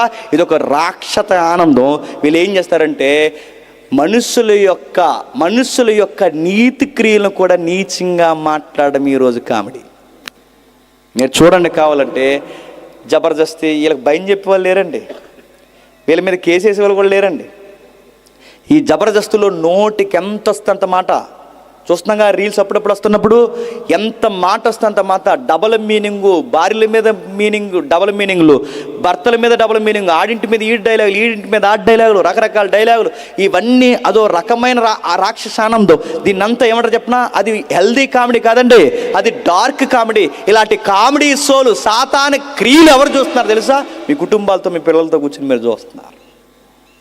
తెలియకుండానే అడుగుతున్నాను, తెలియకుండానే ఒక సెక్స్ అనే సబ్జెక్ట్ని కామెడీగా మాట్లాడుకుంటున్నారు. అది కూడా ఒక సబ్జెక్ట్ అంటున్నారు. అలా మాట్లాడుకోవడం తప్పు కాదు అంటున్నారు. ఎంత భయం లేని జోకులు వచ్చాయంటే మీరు చూడండి, ఎంత భయం లేని జోకులు అంటే, ఒక జోకు వయసులున్న ఒక అమ్మాయి వయసులున్న కుర్రోని ఇంటర్వ్యూ చేస్తూ యూట్యూబ్లో వీడియో పెట్టారు. ఇప్పుడు కేసు సుప్రీంకోర్టులో నడుస్తుంది. అందులో జోక్ ఏంటో తెలుసా? మీ అమ్మ నాన్న బెడ్రూమ్లో ఉంటే నువ్వు చూస్తావా? స్టాప్ అని చెప్తా. ఇది జోక్ అంట, ఇది జోక్ అంట. ఇలాంటి జోకులు చేస్తున్నది ఎవరు చెప్తున్నా? ఇంజనీరింగ్ చదివిన వాళ్ళు, డాక్టర్లు, యాక్టర్లు. మీరు వాల్ పోస్టర్లు చూస్తున్నారు లేదు? మిడిల్ ఫింగర్ చూపించిన ఈరోజు స్టైల్, నాభి చూపించిన ఈరోజు పెద్ద హీరోయిన్ అయితే ఎంత ఎక్స్పోజింగ్ చేస్తే అంత పెద్ద హీరోయిన్, ఎంత ఐటమ్ సాంగులు చేస్తే అంత పెద్ద హీరోయిన్. రీల్స్లో కూడా సిగ్గు లేకుండా, రేపు పెళ్ళి ఎవడ చేసుకుంటాడని భయం కూడా లేకుండా ఊరందరూ కనబడేలా చూపించుకోవడం హీరోయిజం. ఇదంతా నడుతున్నారు. ఎవడండి ఇవన్నీ చేస్తున్నది? ఎవడ చెప్పనా? ఇంటర్నెట్ వాడు కాదు. ఎవడ చెప్పనా? ఆడున్నాడు, అసలు నెట్ ఆడు వేసాడు. ఇవన్నీ చేస్తున్నావు, ఆడు ప్రేరేపిస్తాడు. చేయి, నువ్వు హీరోవి, నువ్వు హీరోయిన్వి. డబుల్ మీనింగ్ మాట్లాడు, నువ్వు హీరోయిన్వి. ఎంత బోల్డ్గా ఉంటుందో, నచ్చినట్టు బతుకో. ఏవాళ్ళు లేడు, అడిగేవాళ్ళు లేడు, భయం లేదు, పెద్ద లేదు, చట్టం లేదు, ఏమీ లేదు. నీకు నచ్చినట్టు జీవించాలి. ఇలా ప్రేరేపించి మనిషిని మృగంగా మార్చేది ఎవడ చెప్పండి? ప్రేరేపించే శక్తి వాడే ప్రేరేపిస్తున్నాడు. ఐగుప్తికి పట్టింది వాడే, ఇప్పుడు ప్రపంచానికి పట్టింది వాడే. ఐగుప్తికి పట్టినప్పుడు వచ్చాడు, పేకట్టుకున్నాడు దేవుడు. ఆ రాత్రి సంచరించి వాడికి తీర్పు తీర్చాడు. వాడిని మొక్కునోళ్ళకి కూడా తీర్పు తీర్చాడు. ఇప్పుడు రెండో రాకల్లో వస్తున్నాడు. మళ్ళీ వాడి పేక మీద అడిగేసి ఇక శాశ్వతంగానే తీసేయడానికి రాబోతున్నాడు. ఆ రోజు వచ్చినప్పుడు వాళ్ళ బతికి బట్ట కట్టాలంటే గొర్రెపిల్ల మాంసం తినాలి. ఆ రోజు వాళ్ళ బతికి బట్ట కట్టాలంటే పస్కా చేయాలి. మరి ఈ రోజు మళ్ళీ అదే ముందు జరిగింది మళ్ళా జరగబోతుంది. ఇప్పుడు మనం బతకబట్టి కట్టాలి అంటే నువ్వు ఒక పస్కా చెయ్యాలి. నీకు ఒక గొర్రె పిల్ల ఉంది. అది ఎవడైతే చేస్తాడో ఆడు బతికి బట్ట కడతాడు. ఇదే భవిష్యత్తు, గుర్తుపెట్టుకోండి. రేపు ఇదే జరగబోతుంది. ఏముంది అక్కడ? ఏముంది? ఒకసారి కొరింథీయులకు రాసిన మొదటి పత్రిక చూడండి. కొరింథీయులకు రాసిన మొదటి పత్రిక 5వ అధ్యాయం 6, 7, 8 వచనాలు. పులిసిన పిండి కొంచెమైనను ముద్దంతయు పులివి చేయనని మీరు ఎరుగరా? మీరు పులిపిండి లేనివారు గనక కొత్త ముద్ద అగుటకై, అంతేకాక క్రీస్తు క్రీస్తును మన పస్కా పశువు, క్రీస్తును మన పస్కా పశువు. బాగానండి, ఐగుప్తులో వాళ్ళకి పస్కా పశువు ఏంటి? గొర్రె పిల్ల కానీ మేక పిల్ల కానీ. ఇప్పుడు ప్రపంచానికి మళ్ళీ అలాంటి తీర్పే జరుగుతున్నప్పుడు ఇప్పుడు గొర్రె పిల్ల కాదు, మేక పిల్ల కాదు, ఒక నిజమైన పస్కా జంతువు ఉందట. ఆయన పేరు నజరేయుడైన యేసుడంట. అంటే ఇప్పుడు బాగా వినండి, రెండో రాకడలో ఎవడ బతుకుతాడరా అంటే, ఎవడ ఎన్ని ఎటకరాలు చేసినా, మళ్ళీ చెప్తాను, ఎవడ ఎన్ని ఎటకరాలు చేసినా జరగబోయేది ఇదే. రెండవ రాకడలో ఎవడ బతుకుతాడంటే, ఐగుప్తులో ఎవడైతే అలా పాటించాడో, అలాంటోడు ఎవడైతే బతికాడో అలా పాటించినోడే రెండవ రాకడలో బతుకుతాడు. ఐగుప్తులో ఏం పాటించాడు? ఏడాది గొర్రెపిల్ల, నిర్దోషమైన దాన్ని తెచ్చుకోవాలి, మగపిల్లని, నిర్దోషమైన గొర్రెపిల్ల. ఏ గొర్రెపిల్ల? నిర్దోషమైన గొర్రెపిల్ల. యేసు గొర్రెపిల్ల అయితే ఆయన నిర్దోషమైన వాడని స్టేట్మెంట్ ఇచ్చింది ఎవరు తెలుసా? రోమన్ గవర్నమెంట్ ఇచ్చింది. రోమన్ గవర్నమెంట్లో సుపీరియర్ ఆఫీసర్గా, అధికారిగా, శాసనాధికారిగా ఉన్న ఆఫీసర్ ఎవరో తెలుసా? పిలాతు చెప్పాడు ఏమని? ఈయన యందు నాకు ఏ దోషమో కనబడలేదు, నిర్దోషమైన గొర్రెపిల్ల, ఈయన యందు నాకు ఏ దోషం కనబడలేదు. మీరు లెక్కలు ఇంటికి వెళ్ళిన తర్వాత ఆ రోజు ఎన్నో తారీఖుని చంపుకుని తినమన్నాడు వాళ్ళని? 14వ తారీఖు టైం సాయంకాలం మందు. మీరు లెక్కలేయండి ఇంటికి వెళ్ళారు. రేపు నుంచి గుడ్ ఫ్రైడేగా, రేపు నుంచి లెక్కలేయండి. యేసు ప్రభువారు పస్కా టైంలో ఎన్నో రోజు చనిపోయాడు తెలుసా? 14వ రోజు. 14వ రోజు ఏ టైంలో చనిపోయాడు తెలుసా? సువార్తల్లో ఉంది, సాయంకాలం 3 గంటలకి. ఈయనే నీ రెండో రాకల్లో నేను కాపాడే, నీ కొరకు బలైన లోక పాపాలను మోసుకొని పోవు దేవుని గొర్రెపిల్ల. ఈయన నమ్ము. ఏది జరిగిందో మరి చెప్తున్నాడు దేవుడు. బాగా వినండి, తన భక్తులకి చెప్పకుండా ఏది చేయడంటే, ముందు జరిగింది దాన్ని ఎవడైతే పట్టుకుంటాడో, బాగా వినాలి, అది ఎవడైతే అంచనా వేస్తాడో రేపేం జరగబోతుందో ప్రపంచ ముగింపు ముందే మనం చెప్పండి. చిన్న మంద పసిగట్టేస్తుందట. ఆ చిన్న మంద ఎవరు తెలుసా? సంఘం. సంఘానికి తెలిసిపోద్దట. బయటకు వచ్చిన తర్వాత కనబడ్డాడండో బాబా, బయటకు వచ్చిన తర్వాత వినబడ్డాడండో సంఘం ఏం చేస్తారు? అంచనా వేస్తుంది. ఇదిగో సైన్ గుర్తులు చెప్తున్నాడు చూడండి. 14వ రోజు సాయంత్రం అని చనిపోయాడు. అక్కడ ఇంటికి వెళ్ళిన చదవండి, ఆ గొర్రె పిల్ల ఒక్క ఎముకైనా ఇరవద్దంటాడు. పస్కా టైంలో యేసు ప్రభు వారికి సిలువ మీద ముగ్గురిని అంటే యేసు ప్రభుతో కలిపి ముగ్గురిని దొంగలుగా సిలువేస్తే, అటువైపు ఉన్నవాడి కాళ్ళు ఎరగొట్టాడు, ఇటువైపు ఉన్నవాడి కాళ్ళు ఎరగొట్టారు, కానీ ఎవరి ఎముక ఎరగలేదు చెప్పండి. ఎందుకు ఎరగకూడదు చెప్పనా? ఆ రోజు గొర్రెపిల్ల ఎముక ఐగుప్తిలో అలా ఎరగలేదు, ఇప్పుడు ఈ గొర్రెపిల్ల ఎముక కూడా ఎరగడానికి వీల్లేదు. మీరు ఎక్కడ చూడండి అంటే, ముందు జరిగిందే చెప్పండి, మళ్ళీ జరగబోతుంది, ముందు జరిగిందే మళ్ళీ జరగబోతుంది. ఇప్పుడు ఏం చేయాలి మనం? ఏం చేయడం అంటే, వాళ్ళు ఎలాగైతే భుజించారో చెప్పాలి, మనము కూడా గొర్రె పిల్లని కుటుంబ సమేతంగా భుజించినోడే బతుకుతాడట. ఇప్పుడు చెప్పండి, యేసు ప్రభుని భుజించాలంటే ఎలా భుజిస్తావు? ఆయన చేతి నెత్తవా? ఎలా భుజిస్తావు? ఇప్పుడు ఆయన శరీరం రొట్టెగా మారింది, ఆయన రక్తము ద్రాక్ష రసంగా మారింది. ఈ రొట్టె ద్రాక్ష రసాన్ని ఎవడైతే రెండో రాకడ జరిగే సమయానికి బాప్టిజం తీసుకొని మారు మనసు పొంది దేవుళ్ళలో కట్టబడి సంఘ సంస్కరణ కార్యక్రమం జరుగుతున్నప్పుడు, ఈ ప్రభురాత్రి సంస్కరణ జరుగుతున్నప్పుడు ఎవడైతే ప్రతి సహవాసంలో పాలు పంపులు పొందుంటాడో ఆడు రెండో రాకడ తీర్పులో దయ్యాలకి తీర్పు జరుగుతున్నప్పుడు బతికి బట్ట కడతాడు. బాప్టిజం లేకుండా బడాయిగాళ్ళు ఎవరైతే తిరుగుతారో రాసి పెట్టుకోండి, మీ అందరికీ జడ్జిమెంట్ దయ్యాలతో ఉంటుంది, అది గుర్తుపెట్టుకోండి. ఎవరికైతే బాప్టిజాలు లేవో, ఎవడైతే రొట్టె విరవట్లేదో, ఎవడైతే ద్రాక్షరసానికి దూరంగా ఉన్నాడో, బాగా వినండి, మరణ దూత వదలదట. ఆ రోజు నిలువు కమ్మికి అడ్డు కమ్మికి రక్తం రాసి వెనక్కి నిలబడకపోతే మీకు బతుకు లేదన్నాడు. ఇప్పుడు యేసు రక్తంలోకి రాబోతే ఫ్యూచర్ లేదురా అయ్యా, భవిష్యత్తు లేదు. చాలామంది అంటున్నారు, యేసుప్రభు నమ్ముకుంటే చంపేస్తాడా, యేసుప్రభు నమ్ముకుంటే చంపేస్తాడంటే, యేసుప్రభు చంపాడు అయ్యా. నువ్వు చేసిన పనికి మాలిన పనికి నిన్ను లేపుకుపోవడానికి మీ బామ్మర్ది ఉన్నాడు ఒకడు, ఆడి పేరు చెప్పండి, సాతానుగాడు. ఆడు వస్తాడు, వాడికిని వాని దూతలకి ఏర్పాటు చేయబడిన ఒక ప్రాంతం ఉందంట, దాని పేరు చెప్పండి, నరకం. నిన్నెవరో బాగా వినండి, యేసుప్రభు ఏం చేయడు, ఏం చేయకపోతే పోతావు ఎక్కడికి తెలుసా? నరకానికి. ఇప్పుడు అలా పోకుండా, మరణదూత వెనకాల నువ్వు పోకుండా, నువ్వేదో అనుకుంటున్నా అది నిన్ను ఈడ్చుకుపోకుండా, అది నిన్ను మింగేయకుండా, వాడు పోయే నాశనకరమైన స్థలంలో నువ్వు పోకుండా ఉండాలి అంటే ఈ రొట్టె ద్రాక్ష అంటే గొర్రెపిల్ల శరీరాన తినాలి. చెప్పండి, గొర్రెపిల్ల రక్తంలో నువ్వు కడగబడాలి. లేదో మళ్ళీ చెప్తున్నాను, నీకు దిక్కు కూడా ఉండదు. గుర్తుపెట్టుకో, మునుపు జరిగిందే చెప్పండి మళ్ళీ జరుగుద్ది, మునుపు జరిగిందే మళ్ళీ జరుగుద్ది. ఎవడైతే అది ఆశ్రయించాడో, ఆశ్రయించిన వాడు ఎక్కడి నుంచి బయటకు వచ్చాడు? ఐగుప్తు నుంచి బయటకు వచ్చాడు. బయటకు వచ్చి ఎక్కడికి వెళ్ళాడు? కానాను భూభాగంలోకి వచ్చాడు. ఇప్పుడు ఎవరైతే ఇది ఆశ్రయిస్తారో ఎక్కడికి వెళ్తారో చెప్పండి?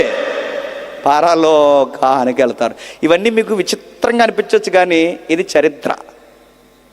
ఇది మీకు విచిత్రంగా అనిపించవచ్చు, కానీ జరిగిన చరిత్ర, జరగబోయే చరిత్ర. ఇది జరగబోతున్న భవిష్యత్తు, ప్రపంచ భవిష్యత్తు చరిత్ర. ఇవి అంచనేసారు ఎవరో తెలిసినా? ఈ మేధావులు, బైబిల్ పండితులు అందరూ అంచనేసి ఈ గుర్తులన్నీ చూసి ఇవన్నిటిని బట్టి చెప్పారు, ఈ ప్రపంచం ఈ పనులన్నీ చూస్తుంటే అర్థమవుతుంది త్వరలోనే అంతరించబోతుంది. దేవుడు వచ్చి ఏం చేస్తాడంటే దుష్టుడికి తీర్పు తీరుస్తాడు. దుష్టుడికి తీర్పు తీర్చడమే కాదు, ఆ దుష్టుడిని అనుసరించిన దుష్టులందరికీ చెప్పండి తీర్పు తీరుస్తాడు. మేళతాళం సంగతి చూస్తాడు, తాగినోడు సంగతి చూస్తాడు, భయంకరమైన పనులు చేసినోడు సంగతి చూస్తాడు, అందరి సంగతి చూస్తాడు. ఎందుకు ఎలా చేసావంటే నువ్వు దేవుడి పేరు మీద చేసినా, నీ పేరు మీద చేసినా, ఆడిని ప్రేరేపించింది అదే, నిన్ను ప్రేరేపించింది అదే. నీ అందరికీ ఒక నియమం పెట్టారు, మీ బుర్రకి ఎక్కలేదురా అని అడుగుతాడు. ఏం పెట్టా ప్రభు అంటే అపోస్తుల కార్యం. ఒక్కసారి చూడండి, ముగించేద్దాం. అపోస్తుల కార్యములు 17వ అధ్యాయం ముగించుకుందాం. అపోస్తుల కార్యములు 17వ అధ్యాయం, అపోస్తుల కార్యములు 17వ అధ్యాయం, అపోస్తుల కార్యములు 17వ అధ్యాయం 26వ వచనం నుండి. మరియు మానవులందరికీ యావత్ భూమి మీద కాపురముండుటకు ఆయన ఒకరి నుండి ప్రతి జాతి మనుషులను సృష్టించి, వారు ఒకవేళ దేవుణ్ణి తడువులాడి, ఎప్పటికైనా దేవుడు అంటే ఏంటో వీళ్ళు కనుక్కుంటారని, తడువులాడి కనుక్కుంటారేమో అని తన్ను ఎతుకు నిమిత్తం నిర్ణయ కాలాలు, పొలిమేర్లు, నివాస స్థలాలు ఏర్పరిచి ఎవ్వనికి దూరంగా ఉండకుండా ఒక గుర్తిచ్చాడట. ఏం గుర్తులు ఇచ్చావంటే మనం ఆయన యందు చెప్పండి బ్రతుకుచున్నాం. బాగా చాలామంది అడుగుతారు, దేవుడు ఉన్నాడు అన్నాను గుర్తుండి చెప్పనా? దేవుడు ఉన్నాడు అన్నాను గుర్తుండి చెప్పనా? మనం ఉన్నాం కాబట్టి. అర్థమైంది లేదో? మనం ఎలా ఉన్నాం? గాలిలో ఉన్నాం, భూమి మీద. భూమి ఊరకే తిరుగుతుందా? మనం బతుకుతున్నామంటే ఆయన ఉన్నాడు కనుక బతుకుతున్నాం. ఆయన అనే ఒక ఆయన లేకపోతే చెప్పండి మనకి బతుకే లేదు. అందుకే ఆయన ఉన్నాడు కనుకే మనం బ్రతుకుతున్నాం, చలించుచున్నాం. మీరు రేపు 8 నెలల తర్వాత సునీత విలియమ్స్ భూమి మీదకి వస్తుంది. మీరు చూడండి ఆవిడ ఎలా ఉంటుందో. స్పేస్లో కొన్ని రోజులు గడిపొచ్చిన తర్వాత మీరు గమనించండి, స్పేస్లో కొన్ని రోజులు గడిపొచ్చిన తర్వాత వాళ్ళ అవయవాలు పనిచేయవు, వాళ్ళ కండరాలు పనిచేయవు, వాళ్ళ చెయ్యి లెగో, వాళ్ళు పూర్తిగా నడవలేరు. చిన్నపిల్లల కన్నా దారుణంగా అయిపోతారు. ఎందుకు తెలుసా? అక్కడ ఏం లేదు తెలుసా? ఆకర్షణ లేదు. భూమి మీద నువ్వు చలించి ఉనికి కలిగి అటు ఇటు తిరుగుతున్నావంటే ఈ ఫోర్స్ని నడిపిస్తుంది ఎవరో తెలుసా? నీ దేవుడు. గుర్తుపెట్టుకో. ఇంత సిస్టమేటిక్గా నడిపిస్తున్నది యూనివర్స్ని దేవుడు. ఆయన నడిపిస్తున్నాడు. మనం ఆయన యందు చలించుచున్నాము, ఉనికి కలిగి ఉన్నాము, మనం ఆయన సంతానమని నీ కవిస్వరంలో కొందరు చెప్పుచున్నారు. ఏమిటి కింద చెప్తున్నాడు? కాబట్టి మనం దేవుని సంతానమై ఉండి మనుషుల్లో చమత్కారంగా మలచబడిన బంగారము, ఎండి, రాతి, దేవత్వం పోలి ఉందని తలంచడం మన మూర్ఖత్వం. ఇలాగే తలంచారు, బంగారాన్ని పూజించారు ఎవరు? ఐగుప్తీయులు. ఇలాగే కర్రకు మొక్కారు ఎవరు? ఐగుప్తీయులు. ఇలాగే మట్టికి మొక్కారు వాళ్ళు, ఇలాగే ఎండుకు మొక్కారు వాళ్ళు. ఇప్పుడు అవే పనులు చేస్తున్నారు, మళ్ళీ అవే పనులు దుష్టుడు మీతో చేస్తున్నాడు. అందుకే ఆ అజ్ఞాన కాలం అందు చూసి చూన్నట్టున్నాడు, ఇప్పుడు జ్ఞానకాలం ఇచ్చాడు. ఇప్పుడు చూసి చూన్నట్టున్నాడు. మీ అందరికి ఒక సైన్ గుర్తిచ్చాడు, మీకు ఒక రుజువు ఇచ్చాడు, ఒక ఆధారం ఇచ్చాడు. ఆధారం ఏంటో తెలుసా? ఎందుకనగా తాను నియమించిన మనుషుని చేత నీతి క్రియలు ఎలా చేయాలో. రే, నీతి లేని క్రియలు చేసి దేవుని క్రియలు అంటున్నారు మీరు. నీతి లేని పనికిమాల క్రియలు చేసి దేవుని ఆరాధన అంటున్నారు. నీతి క్రియలు ఎలా చేయాలో తెలుసు. ఇదిగో నీతి అంటే ఏంటో చూపించడానికి దైవ సమాజంలో ఉన్న ఒక వ్యక్తిత్వం మానవ సమాజంలోకి ఉద్భవించింది. దైవ సమాజంలో ఉన్న దైవం మానవ సమాజంలోకి 2000 సంవత్సరాల కిందకు వచ్చింది. వచ్చిన వాడు ఏం చూపించాడు? నీతిని ఎలా అనుసరించాలో ఒక నీతి చూపించాడంట. ఆ నీతిని చూపించి ఎవడైతే ఈ నీతిని పాటించాడో భూలోకానికి ఒక జడ్జిమెంట్ డే ఒకటి నియమించాడట. ఆ తీర్పు తీర్చబోయే ఒక దినాన్ని నియమించి ఆ తీర్పు పొందడానికి ఆధారం ఏంటి అని అడిగితే, ఆ పుట్టినవాడు గిట్టాడు, గిట్టినవాడు మళ్ళీ తిరిగి లేచాడు, లేచినవాడు మళ్ళీ అన్నాడు, మళ్ళీ వస్తాను రెడీగా ఉండండి అన్నాడు. ఆ మాటలు అర్థమవుతలేదు. యుగాంతం ఎలా జరగబోతుంది చెబుతున్నాడు. పుట్టినవాడు గిట్టాడు, గిట్టినవాడు తిరిగి లేచాడు, మృతుల్లో నుండి ఆయన లేపినందున దీన్ని నమ్ముటకు అందరికీ ఆధారం కలిగజేసి ఇంతకన్నా ఎవిడెన్స్ ఏంటి? మీరు ప్రపంచాన్ని జయించిన ఆ అలెగ్జాండర్ సమాధి ఉంది చూడండి, ఇంకా నెపోలియన్ బోనిపార్ట్ సమాధి ఉంది చూడండి, ఇంకా మేధావులు సమాధులు, రాజ్యాంగాలు రాసిన సమాధులు, వాళ్ళ సమాధులు ఇంకా ఉన్నాయి చూడండి. ప్రపంచంలో అందరికీ నమ్మడానికి ఒకే ఒక్క సమాధి ఖాళీగా ఉంది. ఆ సమాధి పేరు నజరుడైన యేసుడిది ఖాళీ సమాధి, గుర్తుపెట్టు. ఇంకే నమ్మాలి? డూమ్స్ డే ఉంది, జడ్జిమెంట్ డే ఉంది. ఈ నీతిని అనుసరించకపోతే నాశనకరమైన ఒక దినం ఉందనడానికి ప్రూఫ్ ఏంటి, ఎవిడెన్స్ ఏంటి అని అడిగితే, ఇదిగో చూడు, ఈ ప్రపంచ సమాధులు అన్నీ ఫుల్ అయిపోయి ఉన్నాయి. బైబిల్ చరిత్రలో ఆయన చరిత్ర ఉంది. పుట్టాడు, చనిపోయాడు, తిరిగి లేచాడు. చాలామంది పుట్టారు, చచ్చిపోయారు, తిరిగి లేగలేదు. లెగిస్తామన్నారు, ఇంకా లేగరు. లెగిస్తాం కప్పెట్టండి అన్నారు, ఇంకా ఎక్కువ మట్టేస్తారు, ఇంకా లేగలేదు. ఆ సమాధి అన్నారు, ఈ సమాధి అన్నారు, మహాసమాధి అన్నారు, యజ్ఞయాగం అన్నారు. ఎవళ్ళు లెగిస్తాడని అడుగుతున్నాను, ఎవళ్ళు లెగిస్తాడు? ఎవరు లేగలేదు. ఏ మేధావి లేగలేదు, ఏ నిష్ఠ పాటించిన లేగలేదు. యేసు మాత్రమే ఒక రుజువుని చూపించి తిరిగి లేస్తానన్నాడు, తిరిగి లేస్తాడు. రాబోతున్నది తీర్పు ఈయనదేనని, జరగబోతున్నది ఈయన చేతుల్లోకే కాలం వెళ్ళబోతుందని, కాలము దాని కాలగతులు ఆయన చేతుల్లో, తండ్రి చేతుల్లోనే ఉన్నాయనడానికి ఇంతకన్నా ఆధారం ఏం కావాలి? ఇంత రుజువిచ్చి, సమాధిని ఖాళీ చూపించి, చరిత్ర చూపించి, జాగ్రఫీ చూపించి, ఐగుప్తి చరిత్ర ముందు రాయించి, అక్కడ జరిగిందే మరలా జరగబోతుందని ఇంత రాయించినా ఈ రోజుకి నీకు బాప్టిజం లేదంటే నీది ఏగుండ్రా అని అడుగుతున్నాను. ఇంత చరిత్ర నీ కళ్ళ ముందు ఉన్న నీకు ఎంత ధైర్యం? అది రాతి గుండా, ఏ గుండె? ఈ ముఖానికి ఇంకా బాప్టిజం లేదు, ఇంకా రొట్టె లేదు, ద్రాక్షరసం లేదు, ఒక సహవాసం లేదు. ఇలాంటి సభల్లో నీకు పాలు పంపులు లేదు. ఏ ధైర్యంతో బతుకుతున్నా చెప్తున్నాను. 2 చక్రాలు వేసుకుని రోడ్డు మీద తిరుగుతున్నావు, 10 చక్రాలు వేసుకుని వస్తుంది ఎదరా. ఎలా ధైర్యంగా తిరుగుతున్నావు, నడుతున్నావు. ఈరోజు పెద్ద కారణాలు అవసరం లేదు చచ్చిపోవడానికి. డీజే సౌండ్ ఎక్కువైతే చచ్చిపోతున్నాం తెలుసా? తెలుగు డీజే సౌండ్లో చచ్చిపోయాడు తెలుసా? డీజే సౌండ్కి దాడ్డా అయిపోయాడు అంతే. డీజే సౌండ్కి చచ్చిపోతున్నారు, నీళ్ళు ఎక్కువ తాగితే చచ్చిపోతున్నారు, డ్యాన్సులు ఎక్కువ చచ్చిపోతున్నారు, పాటలు పాడుతూ చచ్చిపోతున్నారు. ఇలా కూర్చుని లెగిసి వయసులో ఉన్న కుర్రోళ్ళు చచ్చిపోతున్నారు. చావు ఏ రంగం చేస్తుంది? దేశం మీద భయం ఉందా?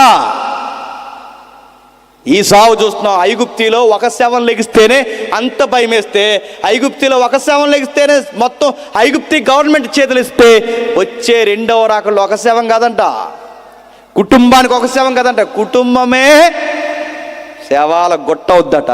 బైబిల్ ఎలా ఉంది? ఆ మత్తయి సువార్తలో పీనుగులు ఎక్కువ అవుతాయట, గెద్దలు పోగవుతాయట, మరణఘోష సిద్ధమైపోద్దట. ఆ టైంలో ఇప్పుడు నాకు మారు మనసు వస్తుందంటే ప్రభు అంటాడు, ఎవడరా నువ్వు అని అడుగుతాడు. గుర్తుపెట్టుకోండి.